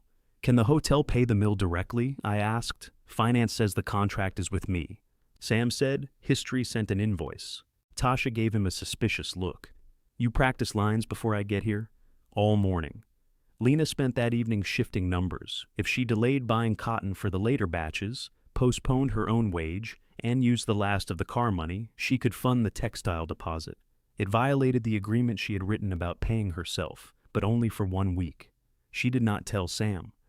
The first 12 chairs arrived Friday morning in a bellwether box truck. Grant happened to pull up in Amos's restored Ford just as hotel workers began unloading. He climbed out wearing sunglasses despite the clouds. "What's all this?" he asked. "Work." He removed his sunglasses. The chairs came down one by one, each bearing a paper tag with a bellwether inventory number. Sam and Lena checked them against the intake list, while Priya photographed every side. Grant watched until the 8th chair crossed the threshold. "This is the hotel job Mallory saw online?" What did Mallory see? They posted the red chair, said they were restoring the original dining room. Lena signed the delivery form. Grant looked through the doorway at Sam, Priya, B17, and the production chart on the wall. "Why didn't you tell us? You laughed when I told you I owned the shop. That was before you had a major hotel contract. I know." He smiled as though she had made his point for him. "You should have called me," he said, patting the truck's blue fender. "This is a family business. Family helps family." Behind Lena, Sam quietly said, "And there it is." Grant glanced past Lena. "Who's that?" "Sam Ortiz. I know who he is." Sam lifted one hand without warmth. Grant lowered his voice. "Granddad said he quit." Granddad said a lot of things. The hotel workers brought in the final chair and set it on the marked intake square Priya had made with yellow tape. Grant stepped aside only when a chair nearly caught him behind the knees. "Careful," he said. Tasha, who had come with the delivery, replied, "That's why we ask people to stay outside the work area." Grant looked at her burgundy vest. "I'm family. Furniture doesn't know that." Priya coughed into her fist to hide a laugh. Grant turned back to Lena. "I was saying, you should use the truck. Granddad used it for deliveries all the time. He left it to you. So, I can help. What do you want?" The question hurt him more than she intended. She saw it before he recovered with a grin. "Nothing." "Jesus, Lena. Maybe I'm happy for you. You weren't happy at the lawyer's office. It was a joke." "All three of you were joking? That's usually how jokes work." Lena looked at Amos's truck. Grant had polished the blue paint until the Ford seemed wet. When Amos owned it, the bed contained moving blankets, scraps of foam, twine, 2 coffee cups, and at least 1 screwdriver rolling freely through every turn. Grant had removed the business name from the doors. "I have delivery costs in the contract," she said. "The hotel's chairs need an enclosed truck." "Fine," I offered. "I heard you." Grant put his sunglasses back on. As he opened the driver's door, he said, "Mallory wants you to call her. She has dining chairs that need doing." Sam waited until the Ford turned the corner. "Family pays," he said. "I remember. With money. I know what paying means." Amos thought it meant gratitude. Tasha tapped her clipboard against her leg. "Do I get to ask what that was?" "No," Lena said. "Good. I hate family stories. You were listening. I hate them, and listen closely." The first 12 chairs divided themselves into 3 categories. 4 needed routine work. 5 had loose joints and old repairs that could be corrected within the estimate. 3 produced silence when Sam opened them. The worst was B42. Beneath its upholstery, someone had driven 2 long screws through a rear rail, filled the surrounding splits with hard yellow glue, and covered the repair with black marker. Priya drew 3 skulls beside its number. 1 skull per problem, Lena said. 1 skull per insult. Does that make the metal bracket 4? The bracket gets fire. Sam held up a bent mending plate. Whoever did this owned a drill and no conscience. Lena photographed every layer, then sent Celeste a condition report with the additional repair cost. Celeste approved the 42 and 2 others. The hotel finance office questioned the 4th. This is exactly why we included an allowance, the finance manager said during a conference call. The allowance covers open joints and minor splits, Lena replied. This chair has lost wood around both rear dowels. Can it be stabilized within the allowance? It can be made to stop moving. Isn't that stabilization? Not if you want it to survive use. Sam sat across the cutting table, arms folded, listening. Celeste had joined from the hotel and said nothing. The finance manager asked, "What happens if we decline the additional repair?" Lena looked at B36, tagged and disassembled on the bench. "I document it as unsafe and return it. Could it be used decoratively? It's a chair. Someone will sit in it." Celeste spoke at last. "Approve the repair." After the call, Lena let out a breath. "You were squeezing that pencil hard enough to turn it back into a tree," Sam said. "I don't enjoy defending obvious things. That's most of business." Priya sat at the industrial machine, practicing curved seams on scrap damask. Her first attempts wandered. Her 4th followed Lena's chalk lines so exactly that the stitches nearly hit it. "This machine pulls left," Priya said. "Feed dogs are worn," Lena replied. "Can they be replaced?" "Eventually." What does eventually mean? When the hotel pays for the first batch. Priya looked at the production chart. "Then the machine and I will negotiate." By the end of the first week, stripping moved faster than Lena's schedule predicted, but frame assessment took longer. Sam refused to rush. He cleaned each joint by hand and sometimes spent 20 minutes looking at a problem before touching it. Lena found this intolerable until she noticed he rarely had to undo work. She did not possess the same patience. She moved from chair to chair answering Priya's questions, updating Celeste, ordering supplies, and completing upholstery. Every interruption left half a task behind. Cotton lay weighed but unshaped. Emails remained open. A coil of trim disappeared for 2 hours and was discovered around her own neck. "You need a clipboard," Priya told her. "I have 3. You need one you know about." Tasha began stopping by on Wednesday afternoons, officially to review progress and unofficially to bring food. She tested finished seat decks with the practical suspicion of someone who had watched guests do impossible things to furniture. "Too soft," she said of B22. Lena pressed it. "It matches the sample." "The sample isn't going into the main aisle. This one will." People pull aisle chairs out farther and drop into them harder. How can a seat position change how soft it should be? It changes how it gets used. Sam nodded. "She's right. You both decided that very quickly." "I've watched chairs longer than you've fixed them," Tasha said. Lena rebuilt the front edge with denser padding. Tasha tested it again and approved. "You like this?" Lena said. "Judging things?" "Very much." "No. The chairs." Tasha ran her fingers over the carved fan. "I like that nobody asked banquet staff what should happen to them. Then suddenly you did. I asked because you carried them." "Exactly." The fabric strike-off arrived on a Thursday in a flat envelope marked "Do Not Bend," which the delivery driver had folded to fit through the mail slot. Lena laid it beside the protected original sample under the north window. The new crimson leaned toward purple, and the gold thread caught light like cheap jewelry. Priya tilted her head. "It photographs well." "It has to exist when no one is photographing it." Sam rubbed the fabric between his fingers. Too slick. The weave was tighter, designed for commercial durability, but it lacked the softened depth of the original. Lena had expected variation. She had not expected it to feel like a costume of history. She sent photographs to Celeste, explaining the differences. Celeste called within 10 minutes. "Can we approve it?" "We can. I don't think we should. The mill says a second strike-off adds 2 weeks. I know. We have almost no schedule contingency. I know that too. Then tell me why this is unacceptable." Lena held the new fabric against B17. The restored chair's temporary damask was wrong in pattern, but honest about being temporary. The strike-off attempted fidelity and missed in a way that made every flaw louder. It's too blue, the gold is too bright, and the surface is too smooth. Under the dining room lights, the seats will look purple and shiny. How certain are you? Certain enough to lose 2 weeks. Celeste exhaled. Bring it tomorrow.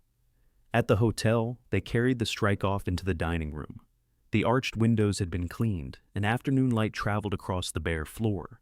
Tasha held the fabric near a wall, while Celeste switched on one of the restored table lamps. The crimson turned unmistakably purple. Well, Tasha said, it would be lovely in a bordello.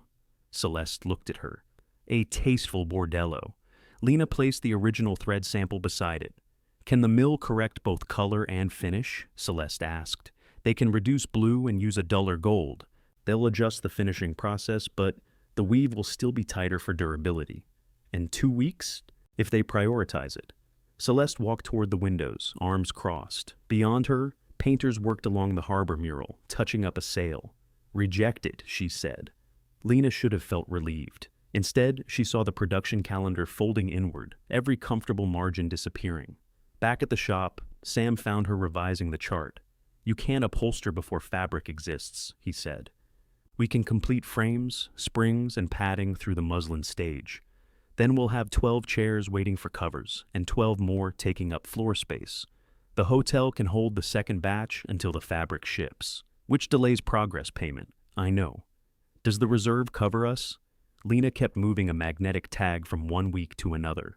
Lena, it covers payroll. How many weeks? 2. His expression sharpened. It should cover 3 after the deposit. The fabric down payment was higher than projected. How much higher? She told him. You paid it before the hotel's first progress payment. The mill wouldn't start without it. With what money? The remaining car money. And? She set down the magnetic tag. Sam waited. I postponed my wage. Priya stopped sewing. For how long? Sam asked. 1 week. You signed a paper. I paid you both. That wasn't the whole paper. It's my money. It was your rule. And I changed it because the fabric required a deposit. You changed it without telling us. I didn't take anything from you.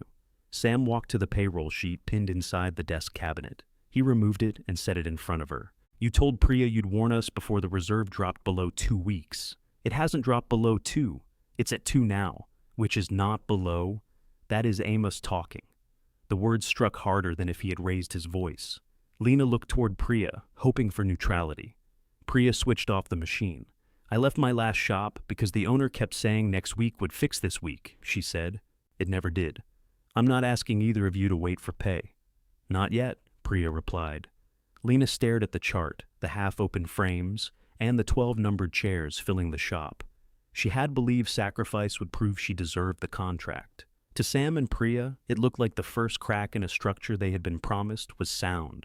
What do you want me to do? She asked. Put your wage back, Sam said. From where? Call the hotel. Renegotiate the payment schedule because their fabric required more cash than the deposit covered. They'll think I can't manage the contract. You can't manage this version of it. Lena flinched. Sam did not soften the sentence. Fix the version, he said, not the truth. Lena called Celeste from the back step because she did not want Sam or Priya watching her fail. The alley smelled of wet cardboard and fryer oil from the restaurant next door. A delivery van blocked half the entrance, its alarm chirping every time the driver carried in a box. I need to revise the payment schedule, Lena said. Celeste was quiet for 1 second too long. Why? The reproduction fabric required a larger deposit than either of us projected. Rejecting the first strike-off also delays when I can finish the first batch and invoice for inspection. You knew rejection would delay payment. I knew it would delay production. I did not calculate the cash effect correctly. It was the most frightening sentence Lena had spoken since telling the hospital they could stop trying to wake Amos. Celeste did not rush to rescue her from the silence. What are you proposing? A structural milestone. Once the first 12 frames, springs, and padding are completed through muslin, the hotel inspects that work and releases 40% of the batch payment. The remaining 60% follows final upholstery and inspection. You're asking us to pay for incomplete chairs. I'm asking you to pay for completed stages of each chair. Our contract doesn't define those stages. I can define them. frame stability, approved repairs, spring height, tie pattern, seat profile, documentation. You can inspect all of it before the cover hides it. A truck horn sounded in the alley. Lena pressed closer to the brick wall. And if the finished fabric work fails, Celeste asked, you retain 60%. Finance will say we've already paid more than the unfinished chairs are worth. Then I'll provide a material and labor breakdown. Another silence. Did Sam tell you to call? Celeste asked. Yes. Good. Lena frowned. Why is everyone so pleased when I admit somebody else is right? Because you make it look painful. It is painful. I'll take it to finance. Send the revised milestones before noon. Celeste. What? If they say no, tell me no. Don't protect the contract from me. I have no intention of protecting you from your own contract. The hotel approved the revision the following afternoon, with enough added language to make Lena feel she had applied for a mortgage on 12 naked chairs. Celeste and Tasha inspected the muslin stage work Friday morning. Sam tested the frames while Tasha sat in each seat and called out the inventory numbers. B-36, firm? B-22, Lena asked. Firm but not hostile. That isn't one of the criteria. It should be. Celeste signed the inspection sheet. The first progress payment reached the account on Monday. Lena restored the wage she had skipped, rebuilt the reserve, and printed the bank confirmation. She placed copies on Sam's and Priya's work tables. Priya read hers. You don't have to show me the account balance every week. I know, but you will, for now. Sam tucked his copy beneath the payroll sheet without comment. At lunch, Lena found a sandwich beside her clipboard. No note. It was turkey, mustard, and enough pickles to qualify as structural reinforcement. The second fabric strike-off arrived 2 days later. The crimson had been warmed toward red, and the gold thread no longer flashed. Under the shop lights, it seemed almost brown. Beneath the bellwether's table lamps, it deepened. Tasha held it against B-17. Now it looks like steak and secrets, she said. Celeste approved it. The mill began weaving the full order, promising shipment in 4 weeks. The delay remained, but it had edges now. They prepared the first batch through muslin and accepted the second 12 from the hotel. Lena moved rolling racks, sold a Victorian armchair whose owner had formerly abandoned it, and marked a clean lane through the shop with yellow tape. Priya made a sign for the lane. Do not store anything here, including your feelings. Lena left it up. They developed rhythms. Sam opened frames and marked repairs. Lena documented damage and handled approvals. Priya cut muslin, sewed dust covers, and practiced piping on the temporary damask from B-17. Lena tied springs in the morning before the phone started. In the afternoon, she dealt with customers who had rediscovered the shop now that the bellwether had mentioned Mercer Upholstery online. One woman brought in a footstool and asked whether Lena could make it hotel quality for $75. What does hotel quality mean to you? Lena asked. You know? Fancy. The fabric alone will cost more than $75. The woman looked offended. Your grandfather never charged like that. My grandfather owed every supplier in Baltimore. Sam dropped a chisel in the back room. The woman left with her footstool. You didn't have to tell her his business, Sam said. She made it my business. You could have just said no. I did. With context. Amos also loved context after people annoyed him. Lena hated that he was right enough to be funny. Mallory called that evening. I saw the bellwether post, she said. The red chair is gorgeous. Thanks. Grant said you were being weird about the truck. I don't need the truck. He was offering to help. I said no. That's the weird part. Lena put the phone on speaker and continued sorting tacks. Mallory said, Anyway, I have 6 dining chairs. They were Granddad's before Mom gave them to me, so I thought it might be cute if you redid them. Keep the family history going. Send me photographs. I'll give you an estimate. A pause followed. An estimate? Yes. You'd charge me? Yes.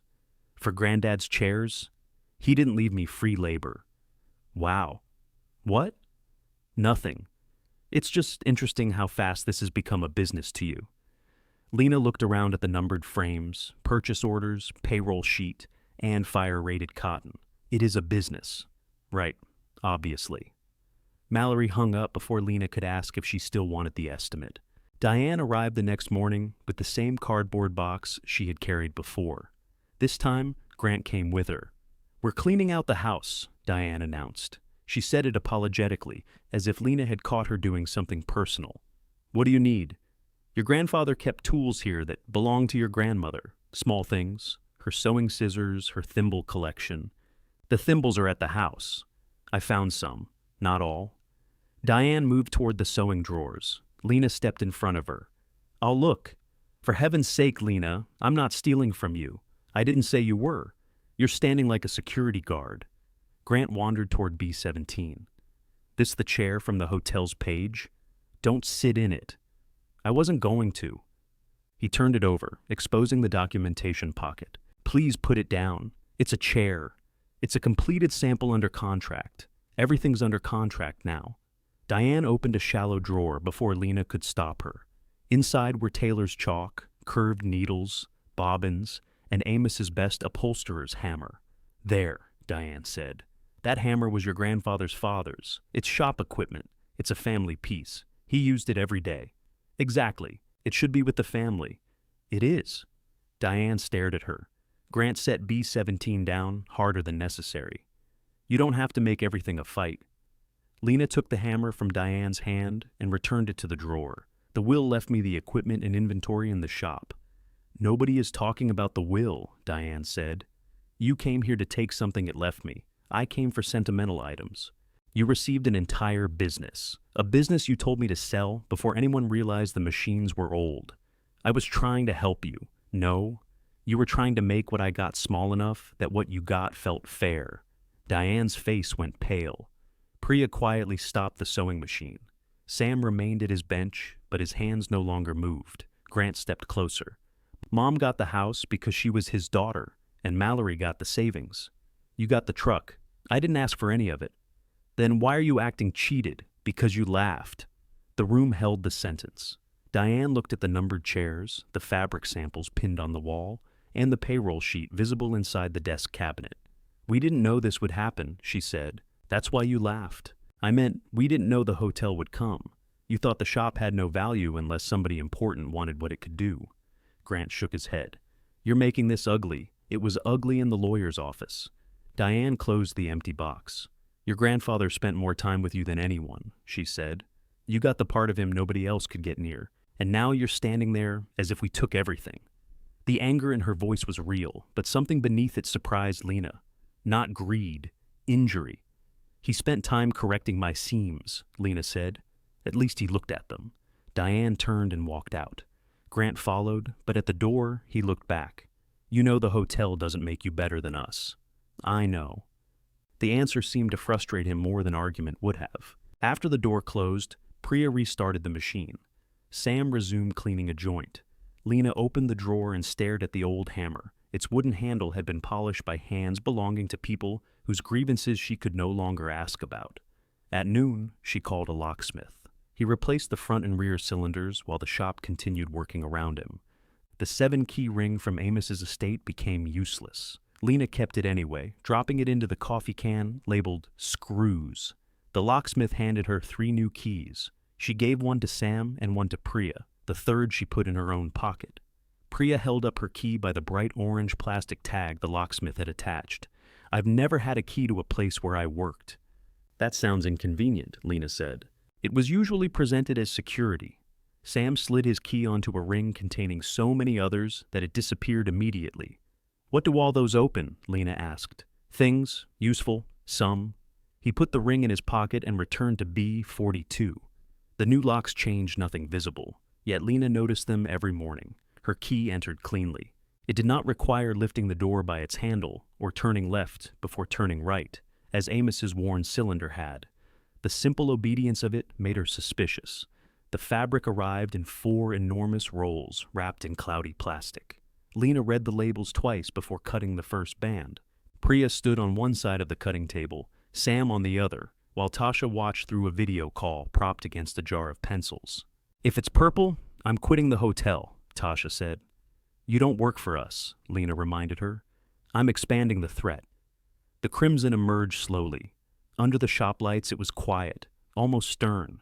The dull gold pattern caught only when the cloth moved. Priya smoothed it flat. "This is much better." Sam rubbed it between his fingers. Still too slick. You say that about every fabric woven after 1980, Lena said. People lost standards. People gained stain resistance. Tasha's voice came from the phone. Show me near the window. Lena carried an end of the cloth toward the north light. The red warmed without turning purple. Tasha nodded. Steak and secrets.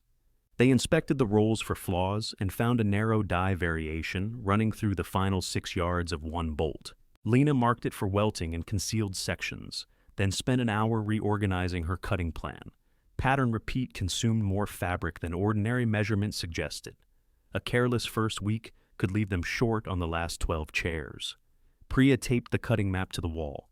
No one improvises, Lena said. Sam glanced at her. You're looking at me. You believe measurement is a personal insult. I measure important things. Fabric is important. Wood is less forgiving. Fabric remembers. Priya placed her shears between them. I charge extra to referee flirting this unpleasant.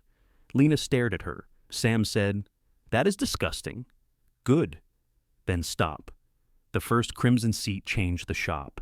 Until then, the rows of muslin-covered chairs had looked like patients waiting for gowns. With the fabric stretched over B22 and the gold motif aligned beneath the carved fan, the work became visible. Priya sewed the first length of piping. Lena showed her how to guide the cord around a tight curve without shortening the outer layer. Priya watched once, tried it, removed 6 inches of stitches, and tried again. This would be easier if the machine didn't pull left, she said. The replacement feed dogs arrived Friday. You ordered them? The progress payment cleared. Priya looked pleased in a way Lena pretended not to notice. They covered 2 chairs that day, 3 the next, then had to stop when Sam discovered that B36's repaired rail shifted after the seat was tensioned. It passed muslin inspection, Lena said. It moved after the cover went on.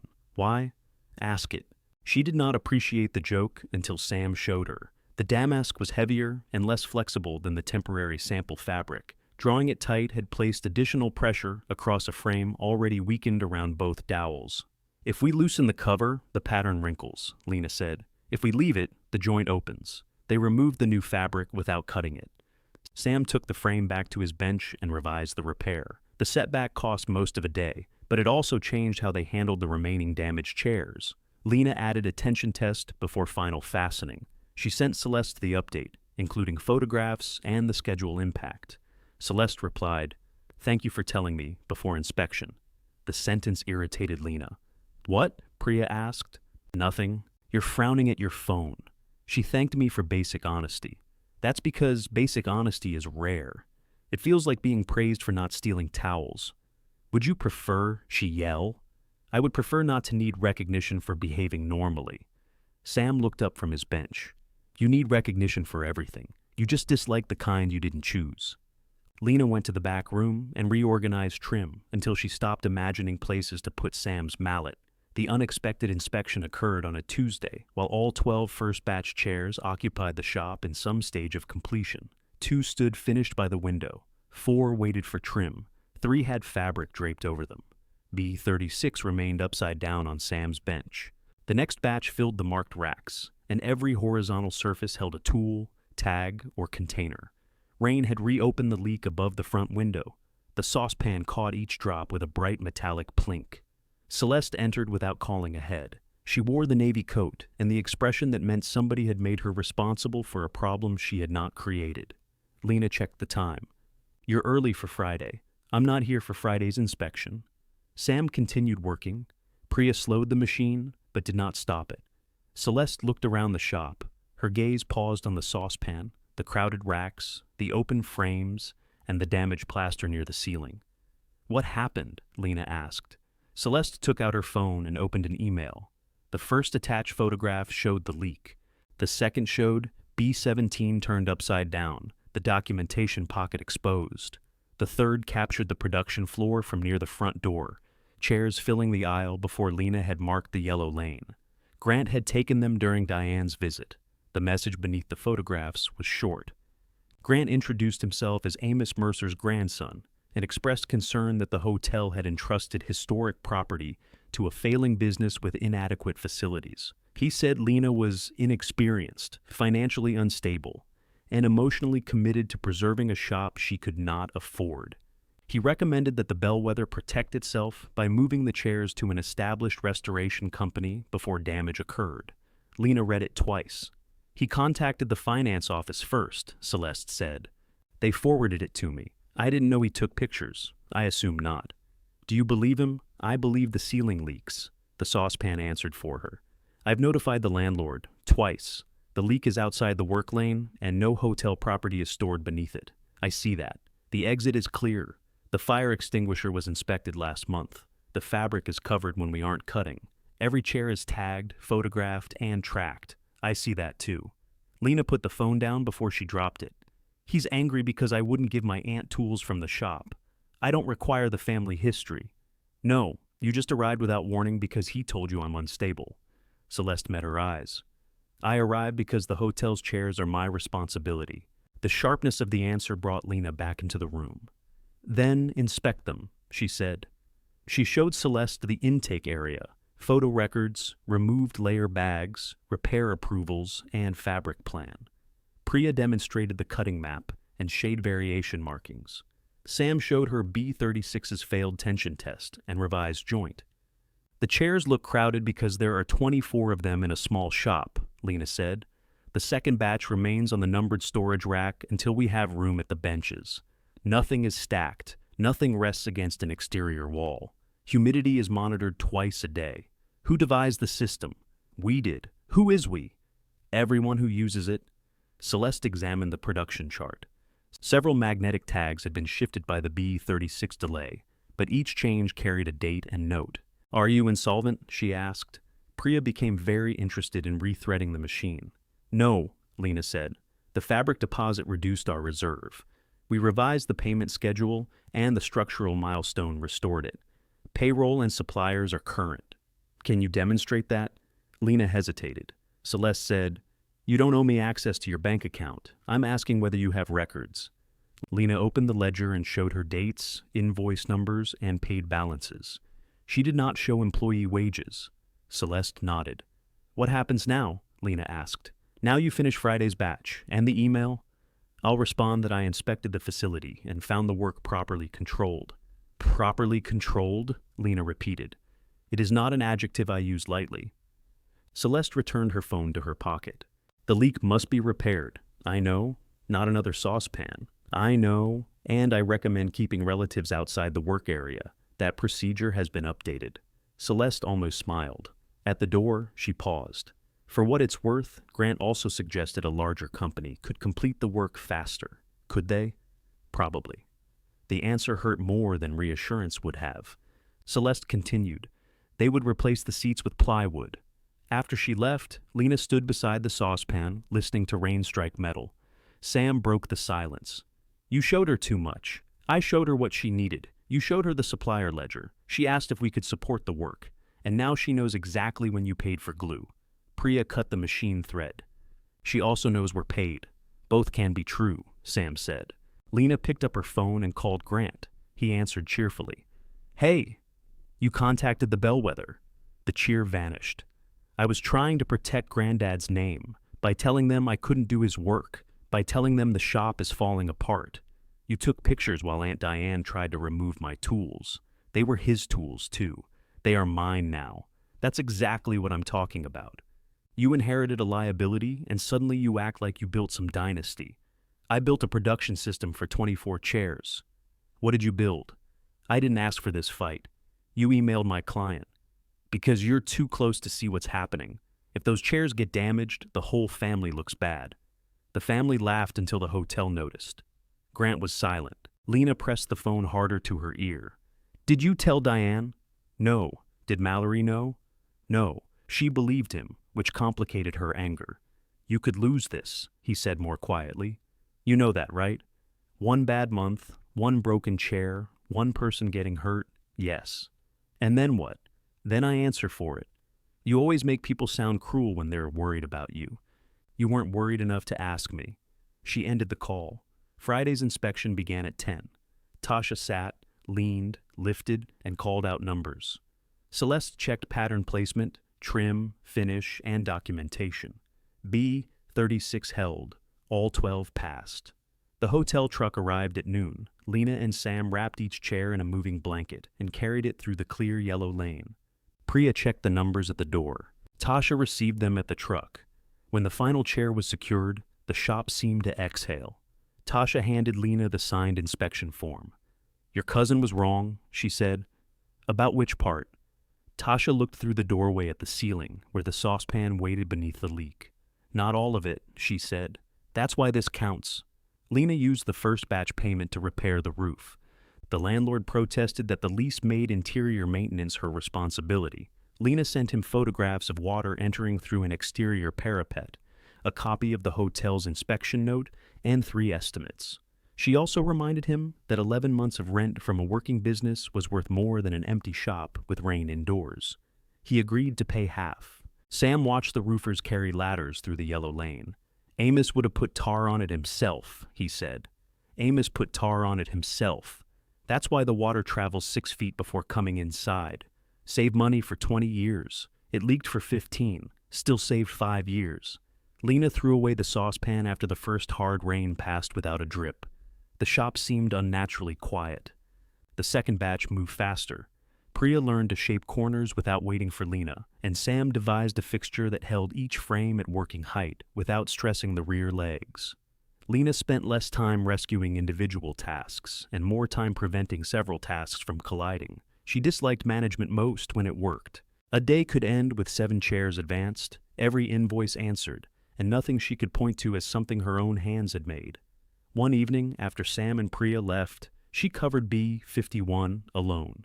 She knew she should go home. Instead, she aligned the crimson motif, drew the fabric tight, and worked until the shop windows turned black. The next morning, Sam inspected the chair. "Good," he said. Lena waited. "That's all," he told her. "You usually find something. I can invent something if you need attention." Priya examined the corners. "This one didn't fight you. I did it after you left." "Why?" "Because it needed doing." Priya looked at the production chart. "It was scheduled for today. It's ahead. It was scheduled for me." Lena heard the error only after Priya said it. "I wasn't trying to take your work. You did take it. I own the shop." Sam stopped adjusting the fixture. Lena closed her eyes. "That sounded bad?" "It sounded clear," Priya said. "I wanted to upholster 1 chair. I should have moved your assignment first." "You could have asked. You weren't here. Phones exist." Lena looked at B51, which had felt like proof she still belonged at the table. Now it stood between them like stolen evidence. "I'm sorry," she said.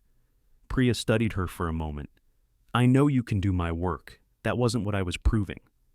"What were you proving?" Lena could not answer without sounding foolish. Sam did it for her. That she isn't just answering email. Priya's expression softened, but not completely. "Then schedule yourself a chair." They added Lena to the production chart as a worker for 6 hands-on hours each week. The rest of her time remained assigned to intake, approvals, supplies, payroll, inspections, and the growing list of problems that had no satisfying finished object. Mallory arrived with one of her dining chairs strapped into the back of a rented hatchback. She stood in the doorway holding the loose front leg, as if the chair had shed it during transport. "I made an appointment," she said. "You did. I didn't want anybody saying I expected special treatment. No one said that. Sam said, 'Family pays.' Sam, working in the back room, called, 'Family pays.'" Mallory's mouth tightened. "See?" Lena carried the chair to the intake square. It had belonged to Amos, though not for long. He had bought 6 at an estate sale, repaired them, and given them to Diane after her dining table collapsed during a Thanksgiving dinner. The story had improved every year until Diane claimed Amos built the chairs himself. "He didn't build these," Lena said. "I know. Your mother says he did. She likes the version where he built them for her." Lena turned the chair over. The front leg had separated cleanly from a failed glue joint. The frame itself was sound. "This is straightforward. I can re-glue the joint and check the others." "How much?" Lena gave her the price. Mallory blinked. "For 1 leg? For removing the old glue, opening and cleaning the joint, rag-gluing it, and checking the frame. Grant said you'd do all 6 for that. Grant doesn't work here." "I'm beginning to understand that." Mallory walked toward the window, looking at the completed crimson chairs waiting for inspection. Mom's furious with him. For emailing the hotel? So he told you. The hotel told me. Mallory winced. Right. Did you know? No. I knew he took pictures. I thought he wanted to show me how crowded it was. It was crowded. He said you were going to fail, and nobody was allowed to say it because you turned it into proof they didn't believe in you. That sounds like Grant. He isn't always wrong. No. Mallory looked surprised. Lena wrote the estimate and turned it around. I need a 50% deposit. You don't trust me? I require it from everyone. Mallory took out her phone and paid electronically. A small chime sounded from the register. There, she said. Family paid. The repair took Sam 40 minutes, plus overnight curing time. Lena charged the estimated amount anyway because the price reflected the system that made 40 minutes possible. Mallory collected the chair the next day and tested every joint before carrying it out. Do you want an estimate for the other 5? Lena asked. Not yet. I have to recover from this one. At the door, Mallory paused. Mom didn't send me. I didn't think she did. She thinks you changed the locks to punish her. I changed them because she had a key and tried to take equipment. She says the hammer is sentimental. It can be sentimental while staying here. Mallory nodded slowly. That's what I told her. The 3rd batch passed inspection with one correction to a loose trim edge. The 4th entered the shop as the hotel began installing completed chairs around the central dining room tables. Tasha sent photographs after closing. 12 crimson seats made the renovated room look intentional. 24 made it look established. 36 began to erase the years the chairs had spent underground. Lena enlarged one photograph until she could see the carved fans repeating beneath the mural. You're making that face, Tasha texted. You can't see my face. I know the face. The next message was a photograph of Tasha sitting backward on B22, arms folded across the carved back. Do not sit like that. Then fix them to survive me. They had completed 41 chairs when Sam opened H-14. The inventory prefix changed because the hotel's basement rows had been labeled inconsistently. H-14 looked better than most. Its green cover was intact, and the frame barely moved under the intake test. Inside, the wood told a different story. Fine fractures spread through both rear posts beneath the upholstery, not from a single impact, but from repeated stress. Someone had coated the joints with a dark finish that concealed the pale lines. When Sam flexed the back, 3 cracks opened at once. Stop, Lena said. I am stopped. Don't move it again. He set the frame down. They opened H-15. The same fractures appeared, slightly lower. H-16 had 1. H-18 had 4. By lunch, 6 chairs from the 4th batch were marked with Priya's skull. These were together in the basement, Lena said. Maybe they were together before that, Priya replied. Tasha checked old banquet maps and found that the H-numbered chairs had occupied the raised west section of the dining room before the 1980s renovation. The floor there sloped slightly. Guests leaned back against the wall, forcing the narrow backs beyond their designed flex. It isn't just the joints, Sam said. The posts themselves are tired. Can we reinforce them? Lena asked. Yes. How? Not quickly. They had another 30 H-numbered chairs waiting at the hotel. Lena asked Celeste to hold all deliveries. Then she, Sam, and Priya spent 2 days inspecting the remaining H chairs in the basement without removing upholstery. Several passed the flex test. Others made faint dry clicks from inside their green covers. The clicks followed Lena home. At 6 the next morning, she called Celeste. I need to pause production. For how long? Until we open and inspect every chair from the west section. How many? 36 total. 6 are already in the shop. Will they all need additional repair? I don't know. The dining room installation is scheduled to finish in 7 weeks. I know. We already spent the fabric contingency. I know, and you're telling me this before you have a revised completion date. Yes. Celeste's voice lowered. Finance will ask why these fractures weren't included in the original assessment. Because upholstery covered them. You inspected the chairs. I inspected them from the outside. Could another restorer have predicted it? Lena looked through the dark shop at H-14, its exposed cracks pale against walnut. Maybe, she said. Sam, standing at the supply shelf, looked at her sharply. Celeste said, That is not a reassuring answer. It's the honest one. I saw the patterns once we opened chairs from the same section. Now that I know, I can't keep treating them as isolated damage. And if we tell you to proceed with the existing scope, I won't. The words sat between them. This is a hotel contract, Celeste said. You don't get to make unilateral decisions. I get to decide whether Mercer Upholstery sends out chairs we believe are unsafe. Then you may force us to move the work elsewhere. Lena gripped the phone. I understand. She did not understand. Not emotionally. Emotionally, she wanted to promise 7 weeks, hire 10 people, work every night, and make the cracks obey the contract. Celeste exhaled. Bring me a revised plan by tomorrow morning. Not just the problem, the plan. When the call ended, Sam said, Maybe? What? You told her maybe another restorer could have predicted this. I don't know that they couldn't. They would have screwed metal plates across the backs and called it done. You don't know that. No, he said, but I know you stopped. Priya turned the production chart over and cleared the whiteboard beneath it. All right, she said. If the old plan is dead, draw the next one. The whiteboard filled before the coffee finished brewing. Priya drew 4 columns: inspect, standard, repair, condemn. Sam crossed out condemn and replaced it with hold. We're not a court, he said. It means the chair cannot be used. It means we don't know how to repair it within reason. What's the difference to the chair? The chair doesn't read. Lena called Tasha and asked how many seats the dining room needed for staff training. 96 chairs plus the banquettes. How many actual guests? For training? None, if the kitchen has its way. What's the minimum number of chairs for service exercises? Tasha considered. 48. 60 would let us run the central floor as designed. And the west section? 36 chairs and 4 tables. Could it remain closed during training? It could. It would annoy everyone. Would it prevent training? No. What about the first public dinners? The reservation book opens at 72 seats. We weren't planning full capacity until the anniversary week. Lena wrote the numbers on the board. Can the central floor use only original chairs? Yes. Then we finish 61st. Chairs already repaired or chairs outside the H group. We inspect all 36 H chairs now, but their structural work runs behind the main production line. Sam circled 60. You've delivered 36, he said. 5 more are nearly finished. 19 safe chairs gets us to 60. Safe before we open them? He corrected. Apparently nothing is safe before we open it. That's learning. Priya added dates beside each column. What happens to the west section? Tasha? On speaker, Tasha said. We close the pocket doors. There are pocket doors? Lena asked. There are always pocket doors in old hotels. They're either beautiful or trapped inside a wall.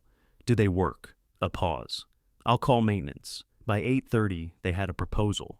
Mercer Upholstery would complete 60 chairs for staff training and the central dining room. The hotel would delay installation of the west section, while Lena's team inspected and repaired every H-numbered frame. Additional work would be documented individually. The next 12 chairs at a time sequence would be replaced with rolling groups based on condition, with partial payments tied to structural completion and final upholstery. Sam added one more line. No acceleration by reducing cure times. Priya added, no work after 10 hours in one day. I agreed to no evenings, Sam said. This is about Lena. I don't need that rule. You cut expensive fabric an inch short before you were tired, Priya said. Imagine what you can do after 14 hours. That happened once. It's an origin story, not a defense. Lena left the line. Celeste met them in the unfinished west section at 9 the next morning. The pocket doors had been freed from the wall, but stopped 3 inches before closing. Maintenance says they need a part, Tasha said. What part? Celeste asked. The part that makes them close. Celeste turned to Lena. Show me the plan. Lena had expected a conference room. Instead, she spread the production chart across a table while painters worked near the windows, and a floor polisher growled in the central room. She explained the chair groups, inspection process, payment milestones, and revised dates. She showed how 60 completed originals would fill the central floor. The west section would remain without loose seating until the H chairs were repaired. The anniversary photographs are supposed to show the full dining room, Celeste said. They can later. The date is not later. The chairs won't become safe because a photographer arrives. Celeste's jaw tightened. Lena continued before fear could make her defensive. I can promise 60 for training and 72 for the first reservation week.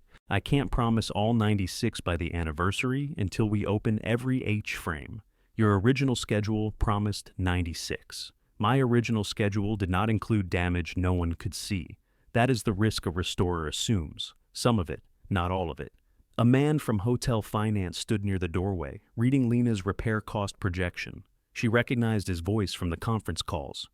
We've already increased the fabric payment and divided the first milestone, he said. Now you're asking for more labor and a delayed completion. I'm asking you to pay for repairs the chairs require. And if we decline, then unsafe chairs remain on hold. 36 of them? We don't know yet. That phrase appears often in your proposal, because pretending I know would be cheaper today and more expensive later. Tasha looked toward the central floor. We can operate with 60, Celeste said. The hotel did not ask whether we could operate. We asked for the original dining room. And you'll get it, Lena replied. In sections. It will look unfinished. Then make the closed section look closed, not forgotten. Celeste's gaze shifted to the pocket doors. Tasha said, we could hang the historical photographs in the west entrance and display B17 with information about the restoration. Guests will think the phased opening was intentional. It is intentional, Lena said. It became intentional 10 minutes ago, the finance manager muttered. Celeste walked into the central room. 36 restored chairs surrounded the finished tables. The crimson seats repeated beneath the clean windows, interrupted where empty tables waited for the next deliveries. She rested one hand on B22. You stopped production before a chair failed, she said. Yes. You informed us before knowing the cost. Yes. Why? Sam answered from behind Lena. Because the chairs don't care what your schedule says. Celeste looked at him. He practices lines, Tasha said. The finance manager closed the proposal. We'll need a maximum authorization for each repair category. Lena had prepared one. She handed it to him. Celeste said, inspect all 36, complete 60 for training, 72 for reservations. Give me the final H-chair count in 3 days. And the full room, give me a date after inspection. It was not approval so much as permission to discover how bad the problem was. They turned the bellwether basement into an intake station. Tasha cleared a banquet prep room and found 6 folding tables. Lena and Priya removed upholstery from one H-chair at a time, while Sam examined the exposed backs. Every removed layer went into a numbered bag. Every crack was photographed against a ruler. Some chairs opened cleanly. Others revealed fractures as fine as hair. 4 had dark glue injected into joints without disassembly. 2 had metal pins driven where they could not be removed without sacrificing surrounding wood. On H23, Sam found Amos's blue label beneath the green fabric. He sat back. What? Lena asked. I remember this group. All of them? The hotel complained the backs moved. Management wanted them tightened during a dining room closure. Amos said opening every joint would take too long. What did you do? Worked glue into the loose ones, clamped the backs straight. Hard glue? Sam nodded. You said he wouldn't listen about shortcuts toward the end. This was 1978. He didn't invent stubbornness when he got old. Your name is on some labels. I helped. The admission cost him. Lena could see it in the way he touched the frame, not quite willing to remove his hand. Did you know it would cause fractures? I knew rigid backs would move the stress. I thought the posts could take it. They did for a while. The chairs went into storage a few years later. Tasha, labeling a bag across the room, did not pretend she had not heard. Sam removed his glasses. If we'd opened the joints then, we wouldn't be doing this now. If the hotel had approved the time then, would Amos have done it? He should have refused the fast repair. Did you tell him that? I signed the label. Lena remembered what Sam had said about names accepting blame in advance. Then show me how to correct it, she said. He put his glasses back on. They inspected until the dehumidifiers made their throats dry and their hands cramped. At the end of 3 days, 15 H-chairs required standard joint work. 18 needed reinforcement to fractured rear posts. 2 required replacement rails shaped from matching walnut. 1, H31, remained on hold because an earlier metal pin had split the carved fan and fused the damage into a knot nobody wanted to promise could be made safe. 35 could return to service. Lena gave the hotel a completion date 3 weeks after the anniversary dinner. Celeste stared at the date. 1 chair short, she said. 1 chair on hold. The room requires 96. The room has 96. One should not carry a person. Can it be displayed? Yes, if it is clearly marked and positioned where no one can sit. Tasha said, put it at the historical display. Celeste rubbed the bridge of her nose. The hotel wanted original chairs, not an educational exhibit about broken furniture. The broken one is original too, Lena said. Celeste laughed once without pleasure. I suppose I invited that. The revised schedule transformed the shop. Chairs no longer entered in tidy batches. They arrived according to structural need and dining room priority. The production chart resembled a rail map after a storm. Lena stopped accepting outside upholstery jobs. Mallory's repaired chair became the last customer piece until the hotel contract ended. Priya increased to 4 days a week after shifting her private alterations. Sam kept his 4 days and refused every hint that he might add a 5th. Glue cures the same speed on Sunday, he said. Lena worked within Priya's 10-hour rule. Twice she reached the limit with unfinished paperwork and carried it home. Once Priya caught her slipping back into the shop after dinner. I forgot my phone, Lena said. It's in your hand. I forgot something else. Go forget it at home. The pressure moved into every ordinary act. Lena dreamed of chairbacks opening like mouths. She counted gold motifs while brushing her teeth. On the bus, she evaluated strangers' seats and had to stop herself from checking joints. Yet the work advanced. The 60th chair passed inspection the afternoon before staff training. Tasha placed it at the final central table, then made Lena sit while banquet staff moved through a practice service around her. Plates arrived, water glasses filled, chairs pulled out, shifted, and returned. The crimson seats took weight and motion without complaint. Tasha leaned down as she passed. You're sitting like you expect it to break. I know exactly what's inside it. That should help. It doesn't. A server lifted the chair opposite Lena with one hand beneath the seat, just as Sam had described from the old dining room.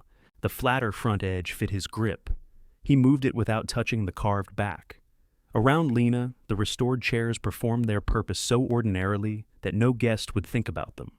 For the first time, she understood that success might look less like being noticed than like nothing going wrong. Then a sharp crack sounded from the west entrance. Everyone froze.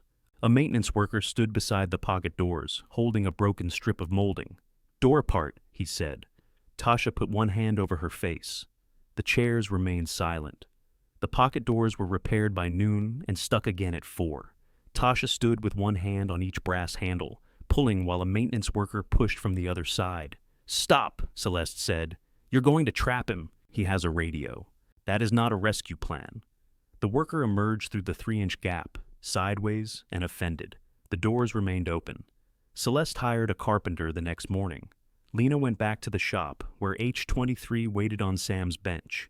He had opened the joints Amos had glued rigid in 1978 and removed the old adhesive grain by grain. The rear posts had been reinforced along their internal faces, preserving the visible walnut and its slight flex. You do the test, Sam said. Lena pressed one foot against the front stretcher and drew the back toward her. It moved, but differently now. Not loose, not stiff. The motion spread through the frame instead of concentrating at a crack. What do you think? He asked. It holds. That's not what I asked. She released it. It feels like B-17, Sam nodded. Inside the rail, the old repair label remained. Its blue ink faded around both names. Lena had considered removing it. Instead, she cleaned the paper and left it where it was. Beside it, she attached a new label, Restored by Mercer Upholstery. Under the shop name were 3 smaller lines. Sam turned the chair upside down and read it. Too large, he said. The label or your name? Both. Priya took the chair from him. My name is the right size. The hotel approved these? Sam asked. I asked if we could identify current restoration work. Celeste said yes. You could have put the business name. The business has hands. Sam picked at one edge of the label. If you remove it, I'll make yours larger, Lena said. He set the chair down. The labels became the final step before inspection. Priya attached each one beneath the dust cover, positioned so it could be read only by tipping the chair. They were not plaques and would never appear in the anniversary photographs. That was why Lena liked them. The 61st chair entered the dining room 2 days after training. The 68th arrived on the first reservation night. The Bellwether limited bookings, closed the west section behind the newly repaired pocket doors, and placed B-17 beside a series of historical photographs in the entrance. H-31 stood behind a low velvet rope near the display. Its damaged carved fan remained visible. A small card explained that the chair was awaiting a conservation decision and was not safe for seating. Guests stopped to look. Tasha reported this with irritation. They spend more time staring at the broken one than the finished chairs. People like damage, Lena said. They like damage with a paragraph. Maybe we should put paragraphs beside all of them. Don't encourage Celeste. The anniversary dinner required 72 loose chairs in the central room and along the first row of the west section. The remaining tables would use banquettes until the final restoration phase ended. The arrangement did not match the original floor plan, but it allowed the rooms to open without disguising unfinished work. Chair 72 was H-23. Lena had not chosen it for symbolism. It happened to be next in the production order and happened to take longer than expected because the reproduction fabric pulled unevenly across one rear corner. Priya removed and re-sewed the cover twice. "It looks fine," Lena said after the second attempt. "It looks obedient," Priya replied. "That is not the same." On the third attempt, the gold line met the center of the carved fan. Sam performed the weight test. Priya checked the trim. Lena signed the inspection sheet. They delivered H-23 on the morning of the anniversary dinner. The hotel's loading area had become familiar enough that no one asked Lena where she was going. Tasha met them with 2 banquet workers and an empty rolling cart. "No cart," Lena said. "It has padding. No cart." Tasha looked at Sam. "No cart," he agreed. They carried the chair by hand through the service corridor. The hotel smelled of flowers, roasted meat, and furniture polish. Staff moved with the sharp, quiet urgency of people who knew guests would soon believe the room had arranged itself. In the dining room, the restored chairs formed rows of crimson around white tablecloths. Afternoon sun touched the dull gold thread and disappeared. The fabric did not flash. It warmed. Tasha positioned H-23 at the end of a table near the mural. "Last one," she said. "For today," Lena replied. "Let me have a moment." Lena stood back. The central room was full. The west section was not. Beyond the pocket doors, empty tables waited for the final 24 chairs. But the incompleteness no longer looked like failure. It looked like work still moving. Celeste entered carrying a stack of place cards. "We found 2 additional seats for tonight," she said. Lena's first thought was structural. Where? At the restoration table? What restoration table? The one where you, Sam, Priya, and Tasha are sitting. Tasha works. Tasha has been instructed not to work for 90 minutes. "That seems unsafe," Tasha said. Celeste handed Lena 4 place cards. "I didn't bring clothes. You have 5 hours. I need to get back to the shop.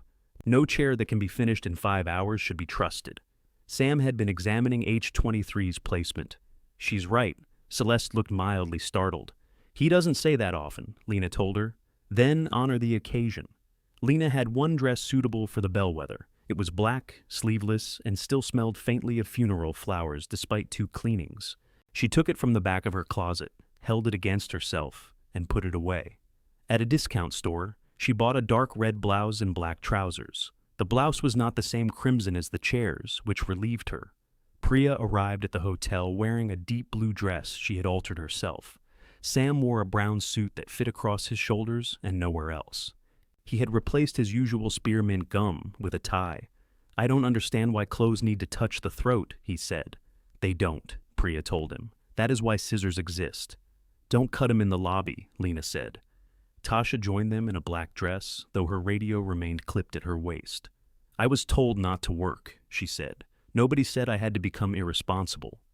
Their table sat near the dining room entrance. B-17 remained visible beyond them in the historical display. Lena found a folded program at her place.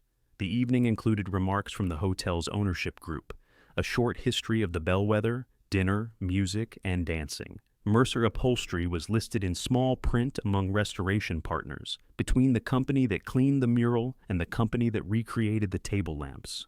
No speech about the chairs appeared. Relief and disappointment arrived together. Lena disliked both. Guests began entering. Some studied the historical display. Most walked past it. They drew out chairs, placed handbags over the carved backs despite Tasha's visible pain, and sat without testing the joints. The chairs held. Mallory appeared first. She wore green and stopped when she saw Lena's table. "You look nice. You sound surprised. I've only seen you covered in hair lately." "Horsehair. That doesn't improve it." Mallory glanced at Priya and Sam. "Mom and Grant are at table 9. You came together? We drove separately. Grant and Mom aren't enjoying each other. Did he tell her about the email?" "I did." "Why?" "Because he called me ungrateful for paying you to fix my chair." Lena almost smiled. Mallory lowered her voice. "Mom bought the reservation before she knew about the email. She said Granddad would have wanted us here. Granddad would have complained about the price. He complained when bread cost money." A hotel host approached to guide Mallory to her seat. Before following, she touched Lena's arm. "My repaired chair doesn't wobble. That was the agreement." "I know. I'm saying thank you." Diane entered with Grant several minutes later. They looked like strangers who had accidentally coordinated. Diane wore a gray silk blouse and Amos's widow's silver tape measure as a bracelet, wrapped twice around her wrist. Grant saw Lena and looked away. Diane did not. Her gaze moved from Lena to Sam, then across the room to the restored chairs. She seemed uncertain which sight had surprised her most. "You came," Lena said when she reached the table. "I had a reservation. That's generally how hotels work." The corner of Diane's mouth moved. Amos's expression, briefly borrowed. Grant remained half a step behind her. "Looks good," he said. "Thank you. I told Mom the red was the original color. You learned that from the hotel's post," I still told her. Diane looked beneath the table, perhaps checking whether the chairs there were original too. "Are all of these yours?" she asked. "They belong to the Bellwether. You know what I mean." "We've completed 72. The rest will be finished over the next 3 weeks," Grant said. "So you missed the deadline." Diane turned on him. "Don't." "What?" She did. Lena felt Sam shift beside her, but she answered before he could. "We changed the deadline when we found hidden fractures. And the hotel was fine with that?" "No." "Then we made a plan." Grant's eyes moved around the full central room. "Right." He sounded as though her answer had taken something from him. The host led them to table 9. Diane sat carefully. Grant dropped into his chair without looking. Lena's whole body tightened. His chair held. Dinner began with a welcome from the hotel's general manager. He thanked architects, designers, contractors, staff, investors, and the many craftspeople who gave old rooms new life. The chairs received no special mention. Sam ate his soup. Priya leaned toward Lena. "You're making the face." "What face?" "The one where you pretend you didn't want him to say your name." "I didn't." "Of course," Tasha whispered. "I can make a medical emergency if you'd like attention. Please don't." The hotel historian spoke next. She described the dining room's opening, the harbor mural, famous dinners, labor disputes, renovations, and the basement rediscovery of the original furniture. Behind her, photographs appeared on a screen. One showed B-17 in its green fabric. Another showed the stripped red layer. A final image showed Sam, Priya, and Lena around H23, all three looking annoyed about something outside the frame. The historian said, "The chairs are returning in phases so that their restoration can be done responsibly and each one can continue serving the room rather than simply appearing in it." That was all. No spotlight found Lena. No applause stopped the dinner. A few guests turned toward the restoration table. Then servers brought the next course. Sam continued eating. "You knew about the photograph," Lena said. "No, you don't look surprised. I look excellent." Priya laughed so suddenly she choked on her water. After dinner, guests moved between tables. A man asked Sam whether the chairs were valuable. Sam replied, "To sit on." A woman asked Priya how long it took to sew one cover, and seemed disappointed when the answer involved several variables. Grant told someone near table 9, "It was our grandfather's company. The statement was true." Lena waited to feel erased. Instead, she watched Priya point out the centered gold line beneath the carved fan.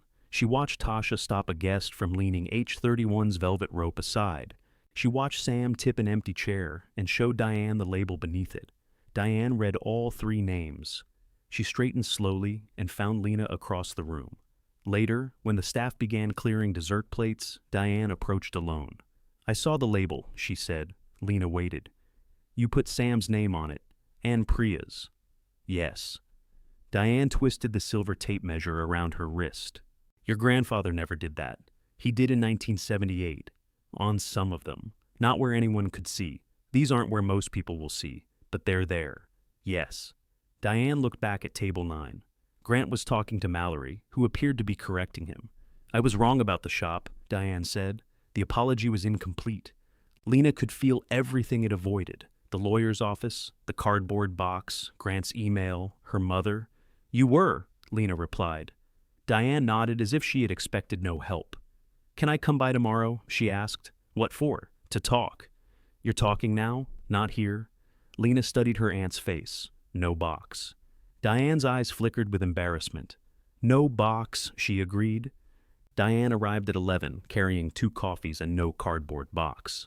She stood outside until Lena unlocked the door, though the new key was in Lena's pocket, and Diane could not have entered anyway. I didn't know how you take yours, Diane said. Milk, no sugar. Diane handed her the correct cup. You knew. Your mother drank it the same way. They sat at Amos's desk because every other surface held chair parts. Sam and Priya had not yet arrived. The shop seemed larger without the sewing machine or mallet, but not empty. Diane removed the silver tape measure from her wrist and placed it between them. This isn't very comfortable as jewelry. It wasn't designed for that.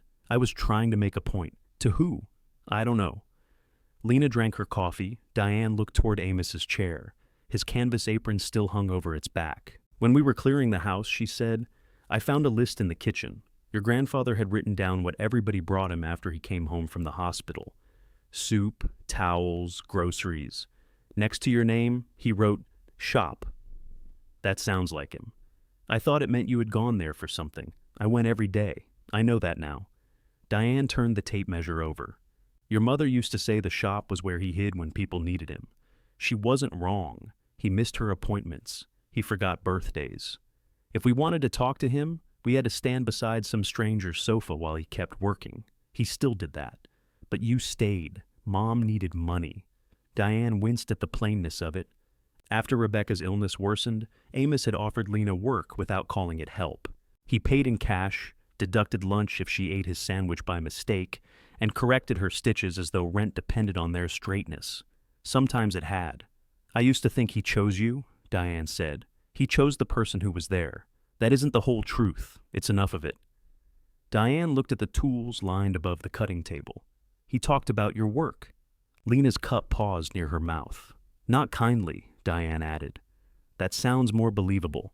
He called me after you finished those yellow armchairs for the woman in Federal Hill. He said you'd match the pattern across both backs without wasting half the bolt. He told me the left one leaned. It did? No. Diane smiled into her coffee, then lost the smile. I was jealous, she said. Not of the shop. Of the fact that he had something he could leave you that made sense. You got his house. I got rooms full of things he never explained. Your mother's old records are there. Boxes from my first marriage. His taxes. 4 electric can openers. He believed manual can openers were how people injured themselves. I know. He told me every Christmas. Lena ran her thumb over the coffee cup seam. At the lawyer's office, Diane continued.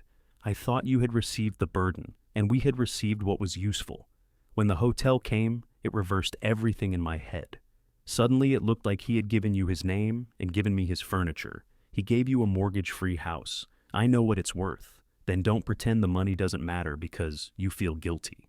Diane looked up, stung. Lena held her gaze. The shop wasn't secretly better. It was in debt. The ceiling leaked. The machines are old. I sold a car that didn't run to pay Sam for the sample. You sold your car? It barely qualified as a car. You could have asked me. Would you have given me money before the bellwether? The silence answered. Diane folded both hands around her coffee. No, she said. I would have told you to close. Exactly. I'm sorry. The apology had no decoration this time. Lena looked past her at Amos's empty chair. I thought the shop meant he knew I could do it. Then Sam told me Granddad tried to sell him the machines first. Diane's face changed. He did? Yes. That was before he changed the will. How do you know? Because he complained that Sam refused. He said no one understood what the place needed. And then he decided I did? He said you were the only person who saw the work before the fabric. Lena felt the sentence enter the wound and failed to close it. He could have told me, she said. Yes. He could have called me his apprentice while he was alive. Yes. He could have paid Sam on time, charged customers enough, fixed the roof, and not made me guess whether every correction meant I was learning or failing. Diane's eyes shone, but she did not look away. Yes. That agreement gave Lena more than any defense of Amos could have. He left me both, she said, the trust and the mess. I think that may be all he knew how to leave. Diane slid the silver tape measure across the desk. This belongs here. It belonged to Grandma. So did I. Lena pushed it back. Keep it. The hammer stays. Diane laughed through her nose. The hammer stays. They did not hug. Diane finished her coffee and asked whether she could see the production chart. Lena showed her the columns, the repair symbols, and the final chairs still waiting. Diane listened without pretending to understand every term. At the door, she stopped beside Amos's chair. Are you going to fix that? Eventually? He hated that chair. He sat in it for 30 years. He hated most things he kept. Lena looked at the worn patch beneath one wooden arm. I know. Grant's apology arrived by text that afternoon. I should have talked to you before contacting the hotel. I thought I was protecting Granddad's reputation. I made it worse. I'm sorry. Lena read it twice. She wrote, You tried to take the decision away from me. 3 dots appeared, vanished, then returned. I know. She did not forgive him. She did not block him either. For the moment, truth without access was enough. The remaining chairs arrived in groups dictated by the repair chart. Sam corrected fractured posts. Priya covered seats and backs in crimson damask, rejecting any corner that looked merely obedient. Lena worked 6 scheduled hours each week with her hands and spent the rest running the system that allowed everyone else's hands to keep moving. Chair 84 passed inspection. Chair 90 entered the west section. Chair 95 took its place beneath the arched windows, leaving one empty position at the final table. H-31 remained upside down on Sam's bench. The metal pin driven through its back had rusted inside the wood. Removing it risked splitting the carved fan. Leaving it meant the chair could never flex safely. For a week, Sam approached it between other tasks, studying the grain from every direction.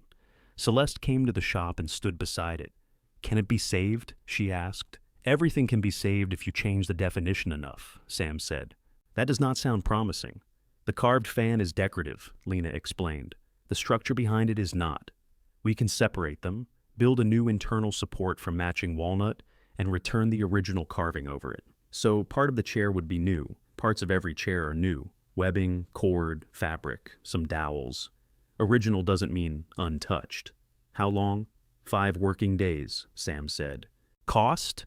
Lena handed Celeste the estimate. Celeste read it and looked at H-31. This is the most expensive chair.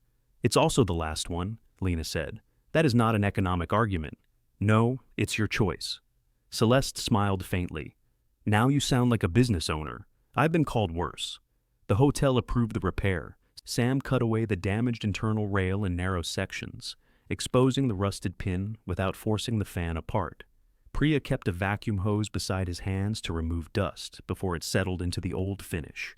Lena shaped the replacement support from a piece of walnut Sam had saved for 14 years, because, according to him, good wood did not expire merely because people became impatient. They dry-fitted it 7 times. On the 8th, the support settled into place. Glue, Sam said. Lena mixed it by measurement. He checked the ratio and nodded. They clamped H-31 overnight. The next day, the restored carving returned over the new support. A fine line remained where the fan had split around the metal pin. Lena filled nothing that did not require filling. Priya upholstered it last. She centered the gold motif, shaped the corners, and attached the final label beneath the dust cover. All 3 names. During the weight test, Sam sat first. You don't have to prove anything, Lena said. I'm testing a chair. He leaned back. The frame flexed and returned. Priya sat next, turning sideways despite Lena's objection. Then she stood and gestured to Lena. You own the final complaint. Lena sat. H-31 did not feel historic. It felt like a dining chair, firm beneath her, narrow through the back, slightly springy when she shifted. The ordinary success of it made her throat tighten. Sam saw. "Don't drip on the fabric," he said. "You're impossible. Chair's done." The bellwether sent the enclosed truck the following morning. Tasha rode with the driver and brought 4 sandwiches, though it was not yet 10. They wrapped H31 in a clean moving blanket. Lena, Sam, Priya, and Tasha carried it through the yellow lane together, which was unnecessary and made turning difficult. "Too many people," Sam complained. "No one told you to hold the back," Tasha said. "No one else was doing it correctly." At the hotel, they placed H31 at the empty West Section table. B17 moved from the historical display into the room, and the velvet rope was removed. The exhibit remained, now ending with a photograph of the finished dining room. 96 original chairs stood beneath the mural. Celeste checked the final label and signed the inspection form against the table edge. "The contract is complete," she said. Lena accepted the form. No applause followed. A vacuum sounded in the corridor. Tasha adjusted one chair by half an inch. Sam complained that the table spacing was wrong. Priya took a photograph of all of them reflected in the cleaned window, though Sam moved before she finished. Celeste handed Lena a second folder. "What's this?" 18 guest room settees need repair next winter. Smaller batches, less historical drama. "Do they have hidden fractures?" "Almost certainly." Lena opened the folder, read the first page, and closed it. "I'll bid after we take a week off." Sam said, 2 days. Priya said, "A week." "A week," Lena decided. The hotel's final payment cleared the supplier balance, replenished payroll, and left enough to replace the second machine's worn feed assembly. It did not make Lena wealthy. It made the next month possible before the next customer paid, which felt more useful. Mercer Upholstery reopened its schedule with limits. No unpaid family jobs. Deposits before material orders. Written approval for changes. Payroll every Friday. Sam kept his 4-day week. Priya kept 1 day for private alterations and started labeling every tool Sam misplaced. Diane brought her remaining 5 dining chairs for estimates. She approved 2 repairs and postponed 3 because she could not afford them all at once. Lena respected her more for saying so. Grant did not ask to use the Mercer name again. After the shop closed one Friday, Lena pulled Amos's chair into the yellow work lane. Its seat sagged. One lower rung was loose, and the brown vinyl had split along the side. The wooden arms were smooth from decades of use, except for the pale worn patch beneath his right hand. She removed the vinyl, rebuilt the seat, and tightened the rung. She covered it in dark brown leather left from a small office job, shaping the edges the way Amos had taught her, and Sam had corrected. She did not refinish the arms. The worn patch stayed. When the chair was finished, Lena placed it beside the cutting table and draped Amos's canvas apron over the back. Not an altar, not an empty position waiting for him. Just a chair that could hold weight again. The front bell rang. A man entered carrying a dining chair seat beneath one arm. He looked around at the machines, the labeled racks, Priya's production notes, and Sam sharpening a chisel near the rear bench. "Is Mr. Mercer available?" he asked. Lena rested one hand on the cutting table. "No," she said, "but Mercer Upholstery is."